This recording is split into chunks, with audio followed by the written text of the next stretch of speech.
अस्सलामुअलैकुम, जुम्मा मुबारक। आप देख रहे हैं नया दिन रमज़ान स्पेशल। मैं हूं आपके साथ मोहम्मद शुएब और मैं हूं महक असलम। रमज़ानुल मुबारक का इस मुबारक महीने का आखिरी जुम्मा, और ये जुम्मा तमाम अहले ईमान को मुबारक हो। आज इस रुखसत होते अल्लाह के मेहमान यानी रमज़ानुल मुबारक के इस आखिरी जुम्मे यानी जिसे जुम्मतुल विदा कहा जाता है, हम सबको अपना मुहासबा करना चाहिए। क्यों करना चाहिए? क्योंकि ये बेहद ज़रूरी है। और वो किस तरह से करना है? वो इस तरह से करना है कि इस पूरे एक माह के दौरान अगर हमसे अल्लाह के इस मेहमान की खिदमत में कोई भूल चूक हो गई है, या दानिस्ता या गैर दानिस्ता, ज़ाहिर व बातिन या फिर बड़ी या कोई भी छोटी से छोटी भी गलती सरजद हो गई है, तो हमें रमज़ानुल मुबारक ख़त्म होने से पहले मुआफ़ी करनी है, तलाफ़ी करनी है। और आइंदा के जो चंद रोज़े रह गए हैं, जो चंद मेहमान रह गए हैं, उन गलतियों और कोताहियों को उनके सामने यानी उन मेहमानों के सामने उस रोज़े में, ये जो चंद रोज़े रह गए उनमें हमने हरगिज़ नहीं दोहराना। कहीं ये हमसे नाराज़ ना हो जाए, इस चीज़ का ख्याल रखना है। क्योंकि अल्लाह पाक फरमाते हैं कुरान पाक में कि रोज़ा खालिस्तन मेरे लिए है और मैं ख़ुद इसका अजर दूँगा। इससे ही ज़ाहिर होता है कि ये अल्लाह ताला के लिए कितने अज़ीज़ हैं, अल्लाह के कितने अज़ीज़ मेहमान हैं। तो इस मेहमान को राज़ी करके भेजना है। ऐसा ना हो कि ये मेहमान हमसे नाराज़ हो जाए, जब रुखसत हो तो फिर हमारी शिकायत की जाए। हमें इनको खुश करके वापस भेजना है, खुश करके लौटाना है कि जब अगले साल अल्लाह हमें मौका दे फिर से रमज़ानुल मुबारक के रोज़े रखने का, फिर से रमज़ानुल मुबारक को जीने का, इसके रोज़ों को जीने का, तो ये खुशी खुशी हमारे पास वापस आए। ऐसा ना हो कि हम इन्हें नाराज़ करके भेजें और जाने के बाद अल्लाह ताला के हुजूर पेश होकर हमारी तारीफ़ों के बजाय अल्लाह ताला के हुजूर हमारी शिकायतें करें। और इनको राज़ी रखने का बड़ा बेहतरीन तरीका ये है कि अपना एहतसाब करना, अपने गिरेबान में झांकना कि गोया हमसे कोई नाराज़ तो नहीं है, किसी का हमने दिल तो नहीं दुखाया। क्योंकि हमने जब भी बात करते हैं दिल दुखाने की, तो बार बार हम अपनी उस कैंपेन का भी जिक्र करते हैं जो कि पहले रोज़े से हमने शुरू की। अब तो सबको नाम भी याद हो गया होगा, हरामखोर होशियार के नाम से हमारी ये कैंपेन। हमने डेली कोई ना कोई एक ऐसी जगह आपके सामने रखी जहाँ पर हरामखोरी उरूज पर है। कौन पीछे बैठा है, मिडलमैन क्या करता है, आरती क्या करता है, एक एक चीज़ पे हमने वाज़े तौर पर बात की, रिपोर्ट्स बनाई, हमारे रिपोर्टर फील्ड्स में गए, हमने आपको भी शामिल करने की कोशिश की। अपने मुहासबे का तरीका ये होता है कि ख़ुद को पहचाना जाए कि हम क्या है। दूसरों पर तो तनकीद हम बहुत करते हैं, लेकिन इस रमज़ानुल मुबारक पहले दिन से हम ये कहते आ रहे हैं कि हमने ख़ुद एहतसाबी करनी है। ख़ुद एहतसाबी इस चीज़ की करनी है कि कोई हमसे नाराज़ तो नहीं है, हमारा कोई हमसाया, कोई प्यारा हमसे नाराज़ तो नहीं बैठा। इस रमज़ानुल मुबारक को राज़ी करने का मतलब भी यही है कि अल्लाह के बंदे को राज़ी करना, तो अल्लाह के मेहमान को राज़ी कर लिया और फिर हमने अल्लाह को भी राज़ी कर लिया। बेशक, क्योंकि ज़ाहिर रोज़ा खालिस्तन अल्लाह के लिए, ये वो इबादत है जिसमें रयाकारी हो नहीं सकती, ये वो इबादत है जिसमें दिखावा हो नहीं सकता। खालिस्तन अल्लाह के लिए है, अजर भी अल्लाह देता है। और जब रोज़े की बात हो रही है और ऐसे में ज़ाहिर है जुम्मे का ज़िक्र हम कर रहे हैं, जुम्मतुल विदा, रमज़ानुल मुबारक का ये आखिरी जुम्मा। जब हम बात करते हैं जुम्मे के दिन की, यूँ तो बेशक तमाम दिन, तमाम लम्हे, तमाम रातें, तमाम सातें अल्लाह ताला के कानून के ताबे हैं, उसकी कुदरत में हैं। लेकिन इसके बावजूद उस पाक परवरदिगार ने बाज़ दिनों को, बाज़ लम्हात को दूसरे दिनों से, दूसरे लम्हात से ख़ासी फ़जीलत अता फ़रमाई है। इसी तरह बाज़ रातों को दूसरी रातों पर फ़ौक़ियत दे रखी है। और इसके साथ ही दीगर 7 अयाम में से जुम्मे के दिन को अल्लाह ताला ने फ़जीलत दी है और इस दिन को बेशुमार रहमतों, बरकतों से नवाज रखा है। इसमें ऐसी सातें पोशीदा रखी हैं कि जब आप दुआ करते हैं तो अल्लाह सुनता है, कबूल करता है। कबूलियत की घड़ियाँ होती हैं इस दिन में। इसकी अहमियत, अफजलियत के सबूत का अंदाज़ा अहले ईमान कुरान करीम की सूरह जुम्मा से बखूबी लगा सकते हैं। इस सूरह में इस दिन की अहमियत का ज़िक्र है। अल्लाह ताला ने इरशाद फरमाया, ए लोगो जो ईमान लाए हो, जुम्मे के दिन की नमाज की जब अज़ान दी जाए तो अल्लाह के ज़िक्र की तरफ दौड़ पड़ो, ख़रीदो फ़रोख्त को छोड़ दो, ये तुम्हारे हक़ में बहुत बेहतर है अगर तुम जानते हो।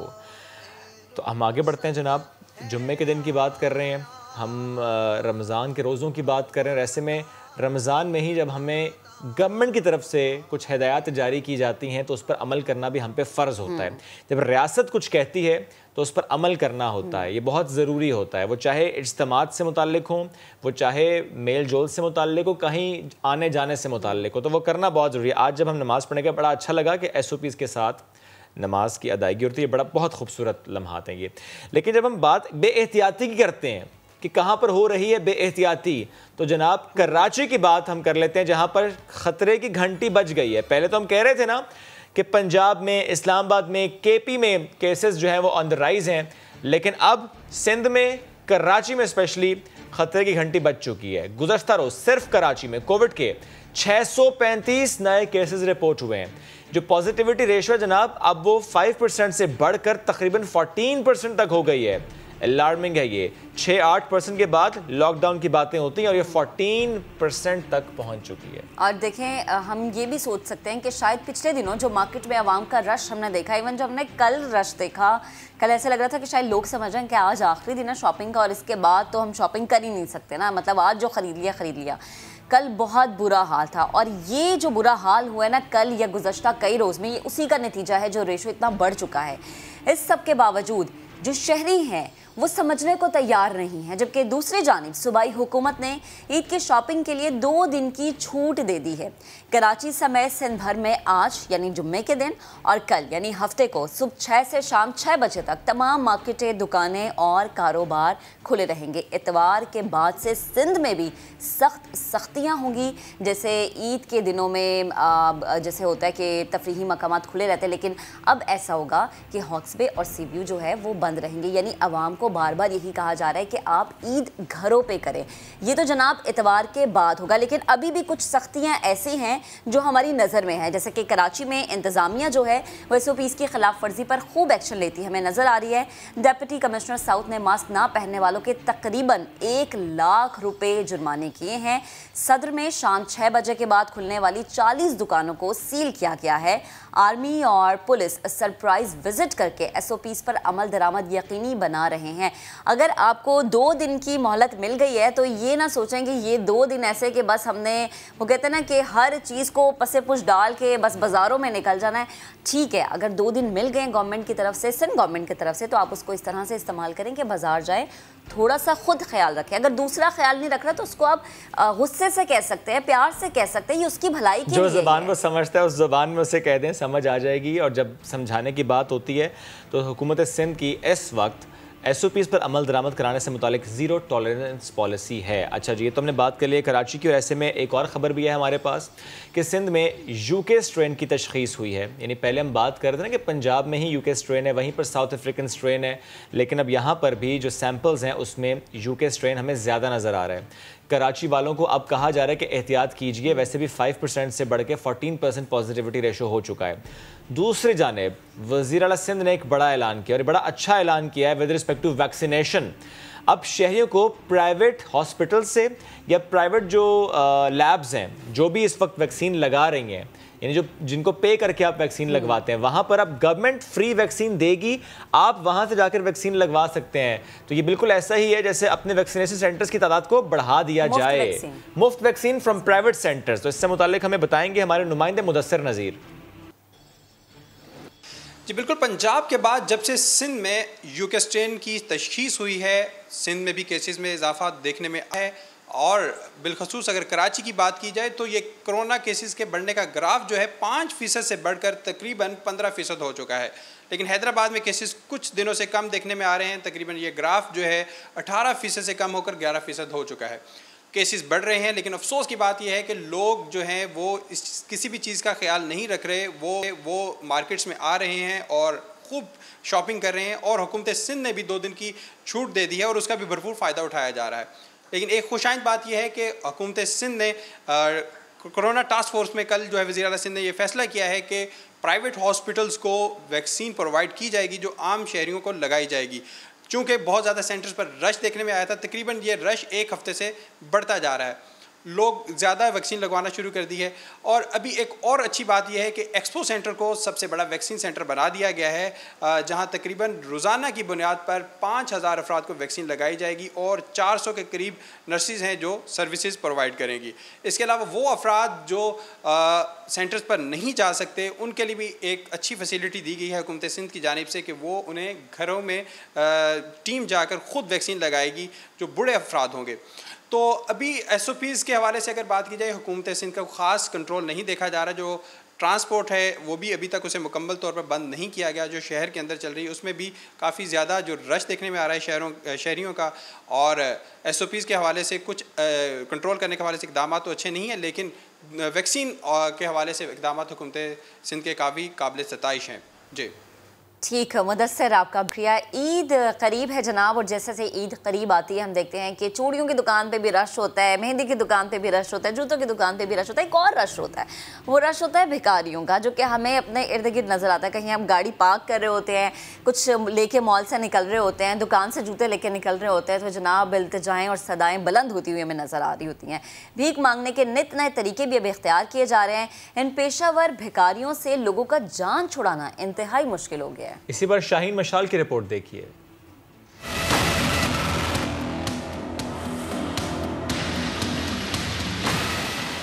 सदाएं, इल्तजाएं और भीख मांगने की मुनफरिद अदाएं। Please give me 10 rupees only, request me ma'am, please ma'am. Lahore के चौक चौराहों में जिधर नजर दौड़ाएं, भिखारी मजबूरी की एक नई दास्तान घर के सुनाए। हाथ में तस्बीह थामे इस लंगड़ाते भिखारी को ही जरा देख लीजिए, जो है तो ठीक ठाक मगर मानने को तैयार नहीं। ये बचपन से ही है। दिखाओ। ये ऐसे ही है बचपन। क्या ऐसे? ये इधर से काम नहीं करता, घुटना मेरा मुड़ा हुआ है। मैं मैं कह रहा हूँ आप सीधा करेंगे तो मैं आपको शुक्रगुजार हो जाऊंगा। कसम की ये शुरू से बचपन से ही ऐसे है। जब घर ले जाकर मदद की ऑफर की तो मुड़ी हुई टांग भी झटपट ठीक हो गई। अगर आगे जब मांगता हूँ तो फिर ये लोग काफी पैसे दे देते हैं, जब नहीं लंगड़ाता तो फिर पैसा कोई नहीं देता। मांगने वाले दुआ भी शहरी का स्टेटस देकर देते हैं, यानी जैसी गाड़ी वैसी दुआ। अलग अलग कैसे? जैसे देनी होती है, मतलब जो मुँह से निकलता है किसी के लिए इसी से। कि देख के करती हो कि ये अच्छा है पैसे वाला? नहीं ऐसे नहीं। गाड़ी वाले को नहीं, जो ज्यादा VIP होता है उसके साथ इंग्लिश बोलती हूँ बस। मोटरसाइकिल वाला होता है उसको कहता हूँ मैं अल्लाह आपको गाड़ी दे। जो गाड़ी वाला होता है उसको कहता हूँ अल्लाह आपको इज्जत वाली सेहत वाली ज़िंदगी अता फरमाए, अल्लाह आपके बच्चों की खैर करे। बुजुर्ग से ये कहता हूँ कि अल्लाह तबारक तआला आपको हज कराए, मदीने की ज़ियारत करवाए। भिखारी माफिया पैसे बटोरने के लिए बच्चों का इस्तेमाल करने से भी बाज नहीं आता। सदका और खैरात का हकदार तक पहुंचाना भी अहले ईमान का फरीजा है, इसलिए रमजान में उनकी मदद करें जो हकीकी मानों में मुस्तहिक हैं। कैमरामैन जवाद याहिया के साथ शाहीन मिशाल, समा, लाहौर। लाहौर के बाद आगे बढ़ेंगे। ईद से पहले फैसलाबाद की मेन शाहराहों और चौराहों में भेस बदलकर भीख मांगने वालों की तादाद में 50% तक अब इजाफा देखा जा रहा है। ये किस किस अंदाज से भीख मांगते हैं, किस किस तरह से लोगों को ब्लैकमेल करते हैं, उन्हें मजबूर करते हैं कि लोग अपना बटुआ खोलें, 10-20 का नोट इनके हाथों में दे दें। अब्दुल अहद बताएंगे।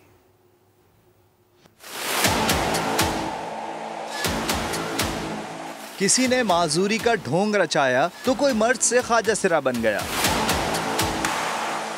बगैर मेहनत के पैसे कमाने का ये तरीका ईद से चंद रोज कबल पेशे की सुरार कर जाता है। फैसलाबाद की हर अहम शहरा और ट्रैफिक सिग्नल्स पर आजकल इन्हीं भेस बदले भिखारियों की बहुतात से शहरी भी शदीद परेशान हैं। इन्हें रोकना चाहिए, को सख्त से सख्त इकदाम करना चाहिए और बेरोजगारी पर कुछ ना कुछ तो करना चाहिए, जिसकी वजह से इतना मांगने वाले आ गए हैं। इसको ओवरकम करने के लिए हमारे जो लॉज एंड ऑर्डर्स हैं उनका प्रॉपर नफाज होना चाहिए, ताकि इनको एक प्रॉपर वे में इनका जो सदेबाब किया जाए। इन लोगों का स्टाइल ये होता है कि गाड़ी के अंदर ही आ जाए, जैसे तो ज़बरदस्ती पैसे निकलवाने की ये लोग कोशिश करते हैं। कुछ लोग तो आगे से अगर ना पे करें ना तो बदतमीजी करते हैं बाकायदा आगे से। इंसदाद गदागरी इदारे के मुताबिक रमजान और ईद पर इन गदागरों की तादाद में 50% तक इजाफा हो जाता है, जबकि ये बहरूपिये भी खुद को प्रोफेशनल भिखारी कहलाते हैं। हमारा कोई सिलसिला शुरू से ही नहीं, हम जद्दी पुश्ती मांगने वाले, एक दिन ना आए तो हम भूखे रहते हैं, मजबूर हैं साहब। हम हमारे बड़े भी ऐसे गुजर गए, इंसदादे गदागरी इदारे के मुताबिक कोरोना वायरस के बाइस इंसदादे गदागरी मुहिम भी गुज़िश्ता 2 हफ्ते से बंद है, जिसके बाइस उनके खिलाफ कोई कार्रवाई नहीं की जा सकी। कैमरामैन हाफिज ओवैस के साथ अब्दुल अहद, समा, फैसलाबाद। पेशावर वाले भी पीछे नहीं है जनाब। रमज़ान और अब ईद के करीब आते ही पेशावर के बाज़ारों में, सड़कों में हम देख रहे हैं कि भिखारी ही भिखारी नज़र आ रहे हैं। लोगों से पैसे बटोरने के लिए इन्होंने भी मुख्तलिफ और नित नए तरीके अपनाए हैं। जो तरीका पहले फेल हो गया वो भूल गए, नया तरीका मार्केट में इन करा दिया। टैक्टिक्स नई लेकर आए हैं जनाब पेशावर के भिखारी।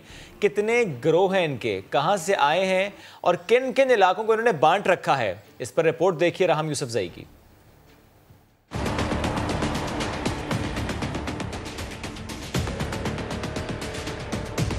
पेशावर में भिखारियों और पेशावर गदागरों ने लोगों से पैसे निकालने के नए तरीके ढूंढ निकाले। नौजवान लड़कियों और लड़कों के अलावा अब उम्र रसीदा अफराद भी सड़क किनारे भीख मांगते हैं। अब्दुल लतीफ। कहाँ से आए हो? सक्कर से। अच्छा, तो कितना अर्सा हुआ यहाँ पे और कितनी कमाई करते हो दिन में? 400-500 करते हैं। बाजारों में गदागरों और भिखारियों की रश को देखकर शहरी भी हो जाते हैं परेशान। और मुसलमान का दिल अल्लाह ताला ने नरम पैदा किया है। ये ऐसी हरकतें ऐसी काम कर जाते हैं कि वो आदमी का दिल नरम हो जाता है। वो मजबूरन मुस्तहिक जो हक जो बनता है उसको नहीं देने की वजह इन फ्रॉडियों धोखेबाज लोगों को दे देता है। मुख्तलिफ तरीकों से इन्होंने मतलब जहन बनाई हुए कि लोगों से किस तरह के पैसे छीन ले। बस एक पेशे के तौर पर सब कुछ हो रहा है। दूसरी जानिब महकमे समाजी बहबूद ने कोरोना और रमजानुल मुबारक का बहाना बनाकर गदागरों के खिलाफ मुहिम रोक दी है। ड्यू टू कैपेसिटी प्रॉब्लम्स हमने ऐसी एक्टिविटीज़ नहीं की, लेकिन इंशाल्लाह after Ramzan and as we ये सिचुएशन कोविड की बेहतर हो जाए तो इंशाल्लाह विल स्टार्ट डूइंग इट। गदागर भी और ड्रग एडिक्ट्स खासकर। छोटे बच्चों का सहारा लेकर शहरियों से हमदर्दी हासिल करके खूब पैसे कमाए जा रहे हैं। पेशावर के बाजारों में इस वक्त गदागरों और भिखारियों के 5 ग्रुप सरगर्म हैं, जो रोजाना लाखों रुपए लोगों से बटोरते हैं। शहरियों ने हुकूमत से ईद से कबल इनके खिलाफ सख्त कार्रवाई का मुतालबा किया है। कैमरामैन असद अली के साथ राहम यूसुफजई, समा, पेशावर। एक ब्रेक लेंगे, वापस आएंगे, साथ रहिए।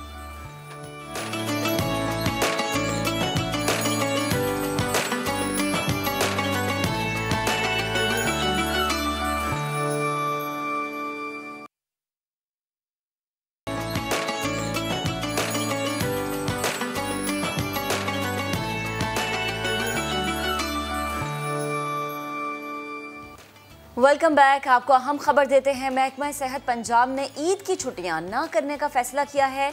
फैसले का इत्तलाक महकमा सेहत, मेडिकल और डेंटल यूनिवर्सिटीज़ और अस्पतालों पर होगा। इसी पर बात करेंगे। दानियाल उमर ने हमें ज्वाइन किया। दानियाल, ये जो यूनिवर्सिटीज़ और बात हम कर रहे हैं हॉस्पिटल्स की, तो ऐसे में सिर्फ यूनिवर्सिटीज़ के स्टूडेंट्स जो हैं, क्या वो भी आएंगे? उनकी छुट्टियाँ भी नहीं होंगी? जी बिल्कुल शेब, महकमा सेहत पंजाब ने जो फैसला किया है ईद की छुट्टियां ना देने का, इसकी वजह ये है कि चूंकि कोरोना वायरस के केसेस में बहुत ज्यादा इजाफा देखने में आ रहा है, इस वजह से जो इंतजामी अफसरान हैं उनको बुलाने का फैसला किया गया है, जिनके अंदर जो जामियात हैं, उनके जो वाइस चांसलर्स हैं, इसी के साथ साथ जो अस्पताल हैं उनके मेडिकल सुपरिटेंडेंट्स हैं, डिप्टी मेडिकल सुपरिटेंडेंट्स हैं, वो अस्पताल आएंगे और अस्पतालों के नीचे जो अमला काम करने वाला है वो उसके मुताबिक जो है वो ड्यूटी रोस्टर्स तैयार किए जाएंगे। जो यूनिवर्सिटीज हैं उनके तुलबा को तो वहाँ पे नहीं बुलाया जाएगा, लेकिन जाहिर है जो उनमें हाउस जॉब करने वाले जो डॉक्टर्स हैं और फिर उसके अलावा जितना भी अमला है, जो तिब्बी अमला है जो कि ड्यूटियां सर अंजाम दे रहा है कोविड के लिए खास तौर पर, उनको वहाँ पर जो है वो बुलाने का फैसला किया गया है। जी शुक्रिया दानियाल उमर, आपने अपडेट किया। आगे बढ़ेंगे। अच्छी खबर है, हौसला अफजा खबर है। पाकिस्तान में कोविड की वैक्सीन, इसकी फॉर्मुलेशन, इसकी पैकिंग अब शुरू हो गई है। इस माह के आखिर तक पाकिस्तान 1 लाख से ज़ायद वैक्सीन की डोजेस तैयार कर लेगा। NIH के मुताबिक पाकिस्तान में single dose vaccine CanSino bio की फॉर्मुलेशन और पैकिंग अब शुरू हो चुकी है, क्योंकि इससे पहले हमने कहा था कि कंसनट्रेट जो है वहाँ से आएगा, इसको डाइल्यूट किया जाएगा, पैकिंग यहीं पर होगी और फिर डिफरेंट सेंटर्स में इसको पहुँचाया जाएगा ताकि वैक्सीनेशन का अमल जो है वो तेज़ हो सके। इसी बारे में मजीद बात करेंगे अपनी नुमाइंदा अरहम खान से। अरहम, इस अच्छी खबर की डिटेल्स शेयर कीजिएगा। बिल्कुल एक हौसला अफजा खबर है तमाम पाकिस्तानियों के लिए कि पाकिस्तान में जो पहली वैक्सीन है कैंसिनो बायो, उसकी फॉर्मुलेशन और पैकिंग शुरू कर दी गई है कौमी इदारे सेहत में। और हुकाम का यही कहना है कि कैंसिनो बायो जो वैक्सीन है उसकी जो फॉर्मुलेशन और पैकिंग का जो खाम माल है वो चीन से खरीदा गया है। और पाकिस्तान में जो single dose CanSino bio vaccine है उसकी जो फॉर्मुलेशन और पैकिंग है वो भी शुरू कर दी गई है। और जो चीनी माहिरीन है उनकी मुआवनत हासिल की जा रही है फॉर्मुलेशन और पैकिंग के लिए। और रवां माह तक जो मकामी सतह पर इसकी फॉर्मुलेशन और पैकिंग है वो कर ली जाएगी और लोगों को ये वैक्सीन जो है वो मुयस्सर होगी। और ये सिंगल डोज जो कैंसिनो बायो वैक्सीन है इसका खाम माल 4 और 5 मई की दरमियानी शब को पाकिस्तान पहुंचा था। और सिंगल डोज वैक्सीन की 1,20,000 जो खुराकें हैं वो आई थी यहाँ पर। कौमी इदारा सेहत और जो हमारे वज़ारत सेहत हुकाम है उन्होंने रिसीव की थी। ठीक है, और हम आपका बेहद शुक्रिया, आप इस अच्छी खबर से मुतालिक हमें बता थी। पार्लिमानी सेक्रेटरी बराए सेहत डॉक्टर नौशीन हामिद साहिबा ने भी हमें ज्वाइन किया, उनसे भी इस बारे में बात करते हैं। डॉक्टर साहिबा बेहद शुक्रिया आपके वक्त का, बड़ी अच्छी खबर है जो हम सुन भी रहे हैं और हमने शेयर भी की अपने नाज़रीन के साथ। आप कहिएगा कि रवां माह के आखिर तक पाकिस्तान कितनी डोजेज जो है वो तैयार करने के काबिल हो जाएगा? देखिए जी, इस वक्त तकरीबन 1,60,000 डोजेस का कॉन्सेंट्रेट हमारे पास पहुंचा है। वो इंशाल्लाह ताला इस महीने के आखिर तक तैयार हो जाएंगी। मगर टोटल हमारा इनके साथ जो है वो 30 लाख डोजेस का एग्रीमेंट है। तो इंशाल्लाह इसके बाद मजीद रॉ मटेरियल भी हमारे पास पहुंच जाएगा और इंशाल्लाह इरादा ये कि 30 लाख डोजेस जो है वो पाकिस्तान में तैयार हों। सही। डॉक्टर साहब एक बात और बताइएगा कि जिस वक्त वैक्सीन्स आना शुरू हुई पाकिस्तान में, स्पेशली अगर मैं साइनोवैक की बात करूं तो ये कहा गया कि चूंकि 2 डोजेस लगनी है तो उसके हिसाब से उसको रखा जा रहा है, उसके हिसाब से उन सेंटर्स में पहुंचाया जा रहा है कि जिसको 1 डोज लगेगी उसके लिए 2nd डोज मौजूद हो। ये ना हो कि पहली डोज लग जाए और फिर 2nd डोज जो है वो मौजूद ना हो। लेकिन अब कुछ खबरें आ रही हैं कि कुछ सेंटर्स में साइनोवैक की जो 2nd डोज है जिनको लगनी है, जिनकी डेट भी आ जाती है, तो वो मौजूद नहीं है, कुछ कमी हो गई है। तो ये क्या वाकई ऐसा मामला है? नहीं जी, देखिए बिल्कुल इसका हमारा एनसीओसी के पास तमाम डेटा मौजूद है और बैकअप में जो है वो वैक्सीन सारी मौजूद है। उतनी ही वैक्सीन इस्तेमाल हो रही हैं जिसकी 2nd डोज लग सके। और वैसे भी हमारी कंसाइनमेंट्स जो हैं वो पीछे पाइपलाइन में भी हैं। मजीद इंशाल्लाह ताला जो हम लोगों ने अभी तक एग्रीमेंट साइन किया है वो 30 मिलियन डोजेस का हमारा एग्रीमेंट जो है मुख्तलिफ कंपनीज के साथ साइन हो चुका हुआ है, जिसमें जून तक जो है वो तकरीबन 19.8 मिलियन डोजेस जो है वो मुख्तलिफ कंपनीज की वो हमारे पास पहुंच जाएंगी और बाकी जो है वो उसके बाद आने वाले महीनों में पहुंचेंगी। तो हमने चूंकि अपनी 7 करोड़ आबादी को वैक्सीनेट करना है, ये हमारा टारगेट है 2021 के आखिर तक। तो उनके लिए पूरी प्लान जो है वो अकॉर्डिंग टू द पॉपुलेशन और सारी सेंटर्स के हिसाब से वो पूरा प्लान बना हुआ है। नहीं डॉक्टर साहब, अगर ये प्लान इतना अच्छा है और जाहिर है क्योंकि एज ब्रैकेट के हिसाब से आप लोग आहिस्ता आहिस्ता इसको एक्सटेंड करते चले जा रहे हैं, तो फिर ऐसी शिकायत क्यों मौसूल हुई है? चूंकि मेरे पास ऐसे एग्जाम्पल्स हैं और मेरी मदर के साथ भी चूंकि ऐसा, इसलिए मैं ये कोट कर रहा हूँ कि वो गई वैक्सीन लगवाने के लिए 2nd डोज के लिए और उन्हें सुबह 8 बजे कहा गया 10 बजे आए, फिर 12 बजे 3 बजे जाके वैक्सीन, उन्होंने कहा कि वो आ रही है वैक्सीन, अभी पहुंच जाएगी। तो यानी वैक्सीन का ताखीर से पहुंचना हो सकता है कि बिल्कुल एक ही केस हो, बिल्कुल एक केस हो, लेकिन अगर ऐसा नहीं है, अगर ये केस ज्यादा हैं तो फिर तो डॉक्टर साहब इसका मतलब है कुछ गड़बड़ लॉजिस्टिकली तो हो रही है। देखिए ये किसी एक सेंटर की कंप्लेंट हो सकती है, आप अगर मुझे स्पेसिफाई कर देंगे तो मैं वो भी पता कर लूंगी। मगर होता ये है कि बाज़ दफा किसी सेंटर्स में ज्यादा यूज हो जाती है तो वहां पर शॉर्टेज हो जाती है, तो इनको हम फिर रीलोकेट करते हैं उन सेंटर्स से, फिर उसको वहां पर मंगवाया जाता है। इसका ये मतलब नहीं कि हमारे पास उसकी शॉर्टेज है, वो शायद किसी और सेंटर में हो तो वो रीलोकेट करनी पड़ती है कई दफा डोजेस। मगर बहरहाल अगर आप मुझे स्पेसिफिकली बता दें, क्योंकि हमारा जो नहीं मैं डॉक्टर साहब एक्चुअली मैं ये बात करने का मकसद ये तो नहीं था कि मैं कोई शिकायत लगाऊं, वैसे वो वाद जनरल हॉस्पिटल था, लेकिन ये बात करने का मकसद ये था कि अगर वाकई सिर्फ एक है तो कोई मसला नहीं है, जनरली ये ऐसी शिकायत ना हो, हम इसलिए इस पर बात कर रहे हैं। और अगर ज्यादा जगहों पर ऐसा है तो फिर तो ये अलार्मिंग है कि लोगों को इंतजार करना पड़ा, क्योंकि लोगों के अंदर पहले ही थोड़ा सा शक पाया जा रहा था।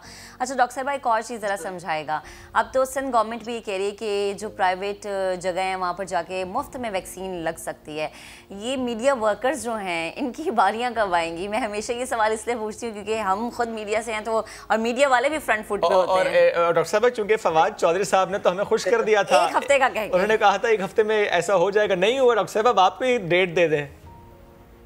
नहीं, बिल्कुल, आप लोग भी फ्रंट लाइन वर्कर्स हैं और जाहिर है हर वक्त ग्राउंड के ऊपर मौजूद होते हैं, आप लोगों का भी पब्लिक इंटरेक्शन ज़्यादा है।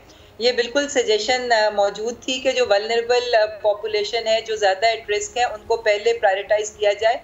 मगर अब चूंकि फैसला ये हो गया है कि अब तमाम एज ग्रुप्स का 40 का तो हो गया, तो जो 40 प्लस के मीडिया लोग हैं वो तो वैसे ही कवर हो जाएंगे।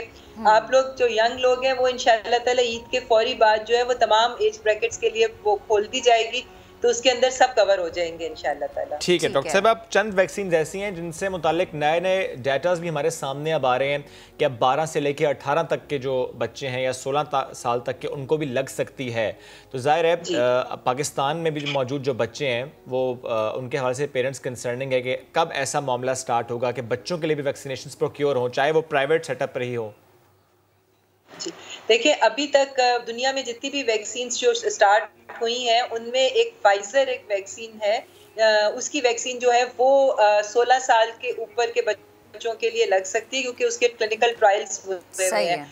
बाकी वैक्सीन के अभी क्लिनिकल ट्रायल्स नहीं हुए तो वो इसलिए अभी एप्लीकेबल नहीं है। हाँ, शुरू हुए में दुनिया में मुख्तलिफ जगहों पर अभी तक अप्रूवल जो है वो सिर्फ फाइजर का ही है 16 प्लस का, और हमें उम्मीद है कि कोवैक्स के प्लेटफॉर्म से इंशाल्लाह फाइजर की वैक्सीन भी पाकिस्तान कुछ दिनों में आएगी। इसके अंदर हमारी खुशखबरी ये कि कल 8 तारीख को पहली कंसाइनमेंट जो कोवैक्स के गावी के प्लेटफॉर्म से आनी थी हमें, वो कल हमें इंशाल्लाह ताला वो भी पहुंच रही है इंशाल्लाह। ठीक है डॉक्टर साहब, जरा साथ रहिएगा, आप इससे मुताल्लिक गुफ्तगू करती हैं। अभी हमें ब्रेक कर चलना है नाजरीन को।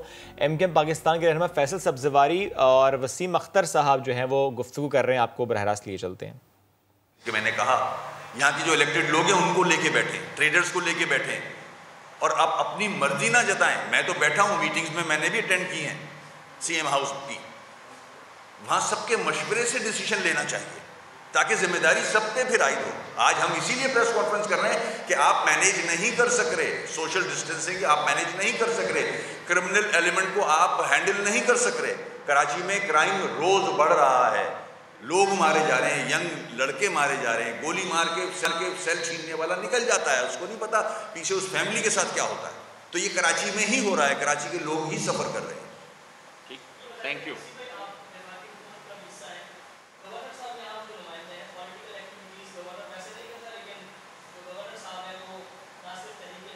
और दूसरी जाने मुर्तज़ा वहाबी मीडिया से गुफ्तगू कर रहे हैं। हमारे कुछ दुकानदार भाइयों ने गुजारिश की थी कि जुमे के दिन, चूँकि जुमतुल विदा है, आखिरी जुमा है, जुमे को आप सख्ती ना करें, हमें दुकान खोलने की इजाज़त दें। हुकूमत ने उनकी बात सुनी, बात मानी और आज आपने उन दुकानों को खोलने की इजाज़त दी है। कल भी वो खोलेंगी, इतवार से इंशाअल्लाह ये बंदिश का प्रोसेस स्टार्ट होगा। तो मैं गुजारिश ये करूँगा कि जिस तरह मुझे ज़िम्मेदारी का मुजाहरा करना है, आपको करना है, हर शहरी को करना है, हम मिलकर इंशाअल्लाह इस वबा से, जिस तरह माजी में हम फर्स्ट वेव सेकंड वेव में कामयाब हुए थे, ये मुश्किल फ़ैसले करने के बाद हुए थे, हमें एक बार फिर वो मुश्किल फ़ैसले करने की ज़रूरत है। और अगर हमने एक दूसरे का साथ दिया तो हम ज़रूर इस वबा को काबू पाने में अपना किरदार अदा कर पाएंगे। जहाँ तक आपने पुलिस के हवाले से शिकायत की, अगर ये बात जेन्युइन है और हमें शिकायत आती हैं तो उनके ख़िलाफ़ कार्रवाई की जाएगी।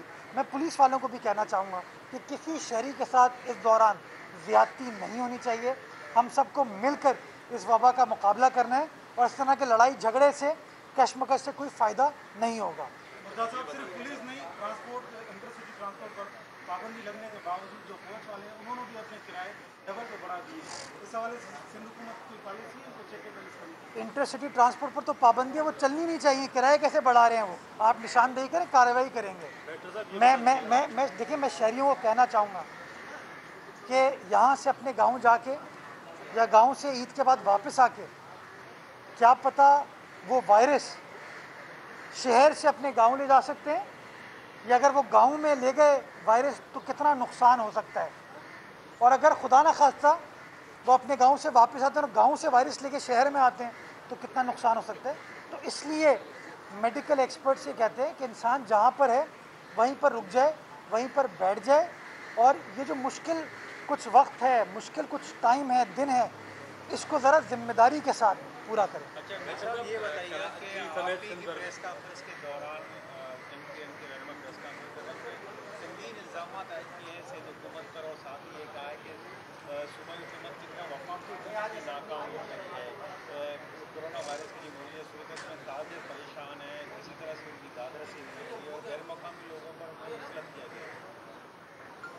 आज से 1 साल पहले मुर्तज़ा वहाब की प्रेस कॉन्फ्रेंस और दूसरी जानिब फैसल सब्ज़वारी भी मीडिया से गुफ्तगू कर रहे हैं, वो भी आपको सुनवाते हैं। साथ मिलकर बैठे, हम ये चाहते हैं जिसकी भी सूबाई और विभागी हुकूमत हो वो मिलकर बैठे ताकि लोगों के कोई मसाइल का हल निकले। ठीक, और शुक्रिया।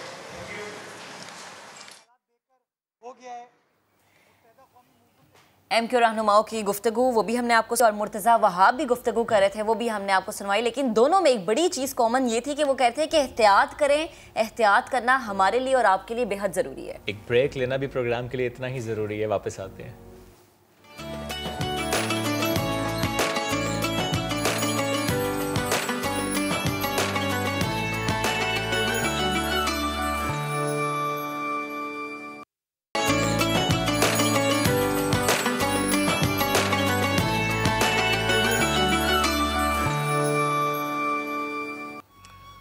Welcome back. आज जुम्मतुल विदा, लेकिन ज़रा सी आंखें बंद करें और सोचें पिछले रमज़ान का जुम्मतुल विदा, तो आंखें नम हो जाती हैं। उसी दिन एक अलमनाक हादसा हुआ था। कराची की मॉडल कॉलोनी में PIA का तैयारा गिरकर तबाह हुआ था। 97 मुसाफिर जाँ बहक हुए थे। हादसे में मॉडल कॉलोनी की उस गली में कई मकानात तबाह हुए थे। 1 साल बाद उन मकानों की तामीर नौ और बहाली किस हद तक हुई, चूँकि इससे मुतालिक कहा गया था कि तामीर नौ होगी, उसको सील किया गया था इलाके को, वहाँ पर किसी को जाने की इजाज़त नहीं थी। जायज़ा लेते हैं उसका कि आज वहाँ पर क्या हालात हैं। हमारे नुमाइंदे अहमद रहमान ख़ान ने इस पर एक रिपोर्ट तैयार की है, देखते हैं। 22 मई साल 2020 रमज़ानों के ही दिन थे जब PIA का जहाज़ मॉडल कॉलोनी के जिना गार्डन में गिरा।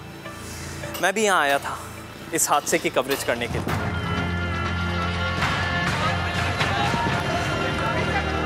हमारे साथ एक एनी शाहिद मौजूद है जिन्होंने ये जहाज़ गिरते हुए देखा है। वो उस वक्त अपनी घर के छत पर मौजूद थे। किसको आवाज़ से आग लगी हुई है? मैं छत के ऊपर काम कर रहा हूँ, थोड़ा सा घर का काम था तो जहाज़ आ रहा है। जहाज़ पहले सीधा ऐसे आता है। इस साने को तकरीबन 1 साल हो गया, लेकिन इसकी यादें अब भी बाकी हैं। जब भी आप आएँ तो यहाँ पर आपको बनते हुए मकानात ही दिखाई देते हैं। हमने जिस गली में हादसा हुआ था उसका जायजा लिया, लोगों से बातचीत शुरू की तो इल्म हुआ इस गली के रिहायशी एजाज को अब तक घर की तामीर के लिए मुआवजा ही नहीं दिया गया। घर मेरा ये फ्रंट जो है सारा तकरीबन डैमेज हुआ था। यहाँ से ये तकरीबन अंदर तकरीबन 4.5 से 5 फीट तक अंदर तक था डैमेज। कोई हैवी चीज़ थी, शायद इंजन था या कुछ ऐसी हैवी चीज़ थी जो इसको साथ लेते हुए जो है ना वो फ्रंट से नीचे गिरी थी बिल्कुल। तो ये पूरा तकरीबन सारा जो है फ्रंट ऊपर से पूरा डैमेज हो गया था। 8 महीने से काम करवा रहा हूँ मैं। ये 6 महीने घर से बाहर रहे दूसरी जगह पे और काम चलता रहा। अब अपने घर में भी शिफ्ट हो गए, लेकिन काम अभी भी चल रहा है। बातचीत के दौरान जब घर के ऊपर से जहाज गुजरा तो हमें अंदाजा हुआ एजाज और उसके घर वाले किस कदर खौफजदा हो जाते हैं। आज जब जहाज गुजरता है जैसे अभी भी जहाज गुजरा, तो कितना खौफ महसूस होता है? खौफ तो बहुत ज़्यादा, क्योंकि मैं अभी 1 महीना पहले गया था विज़िट पे बाहर आउट ऑफ कंट्री। मैंने बहुत ट्रैवल किया अपनी लाइफ में, लेकिन मैं अपनी लाइफ में कभी नहीं डरा। लेकिन इस दफ़ा जाते हुए जो है ना मुझे इतना अजीब सा खौफ था। थोड़ा सा भी कुछ हो रहा था ना तो मुझे अंदर से कुछ फील हो रहा था कि यार ये कुछ हो ना जाए इसको। एक फोबिया जो आपके जहन में जो एक डर और खौफ आ जाता है तो वो फिर मुश्किल से ही जाता है। फैसल के घर को भी इस हादसे में शदीद नुकसान पहुंचा था। जब कोई इंसिडेंट होता है ना तो उसके टाइम के साथ साथ कंपलसेट कर दें तो बहुत बेहतरीन रहता है। अब 1 साल तकरीबन लास्ट मंथ हमें इन्होंने अनमूवेबल किया। 1 साल बहुत ज़्यादा टाइम होता है, ठीक है। उसमें भी जस्ट एक घर के अंदर जो थोड़ा बहुत कह रहे थे, जो इश्यूज़ आए, प्रॉब्लम आई, उसके ऊपर कंपलसेट किया। हमारा स्ट्रेस कोई नहीं देख रहा, हमारे घर की डिवैल्यू कोई नहीं देख रहा। हमारी गली जिस वक्त आपने हालत देखी है बहुत अच्छी थी है, लेकिन अब यहाँ पे सीवरेज का कोई हाल नहीं है, क्योंकि इतनी हैवी मशीनरी गली में आई है जहाज़ का मलबा उठाने के लिए कि हमारी जितनी भी सीवरेज है वो सारी डैमेज हो चुकी है।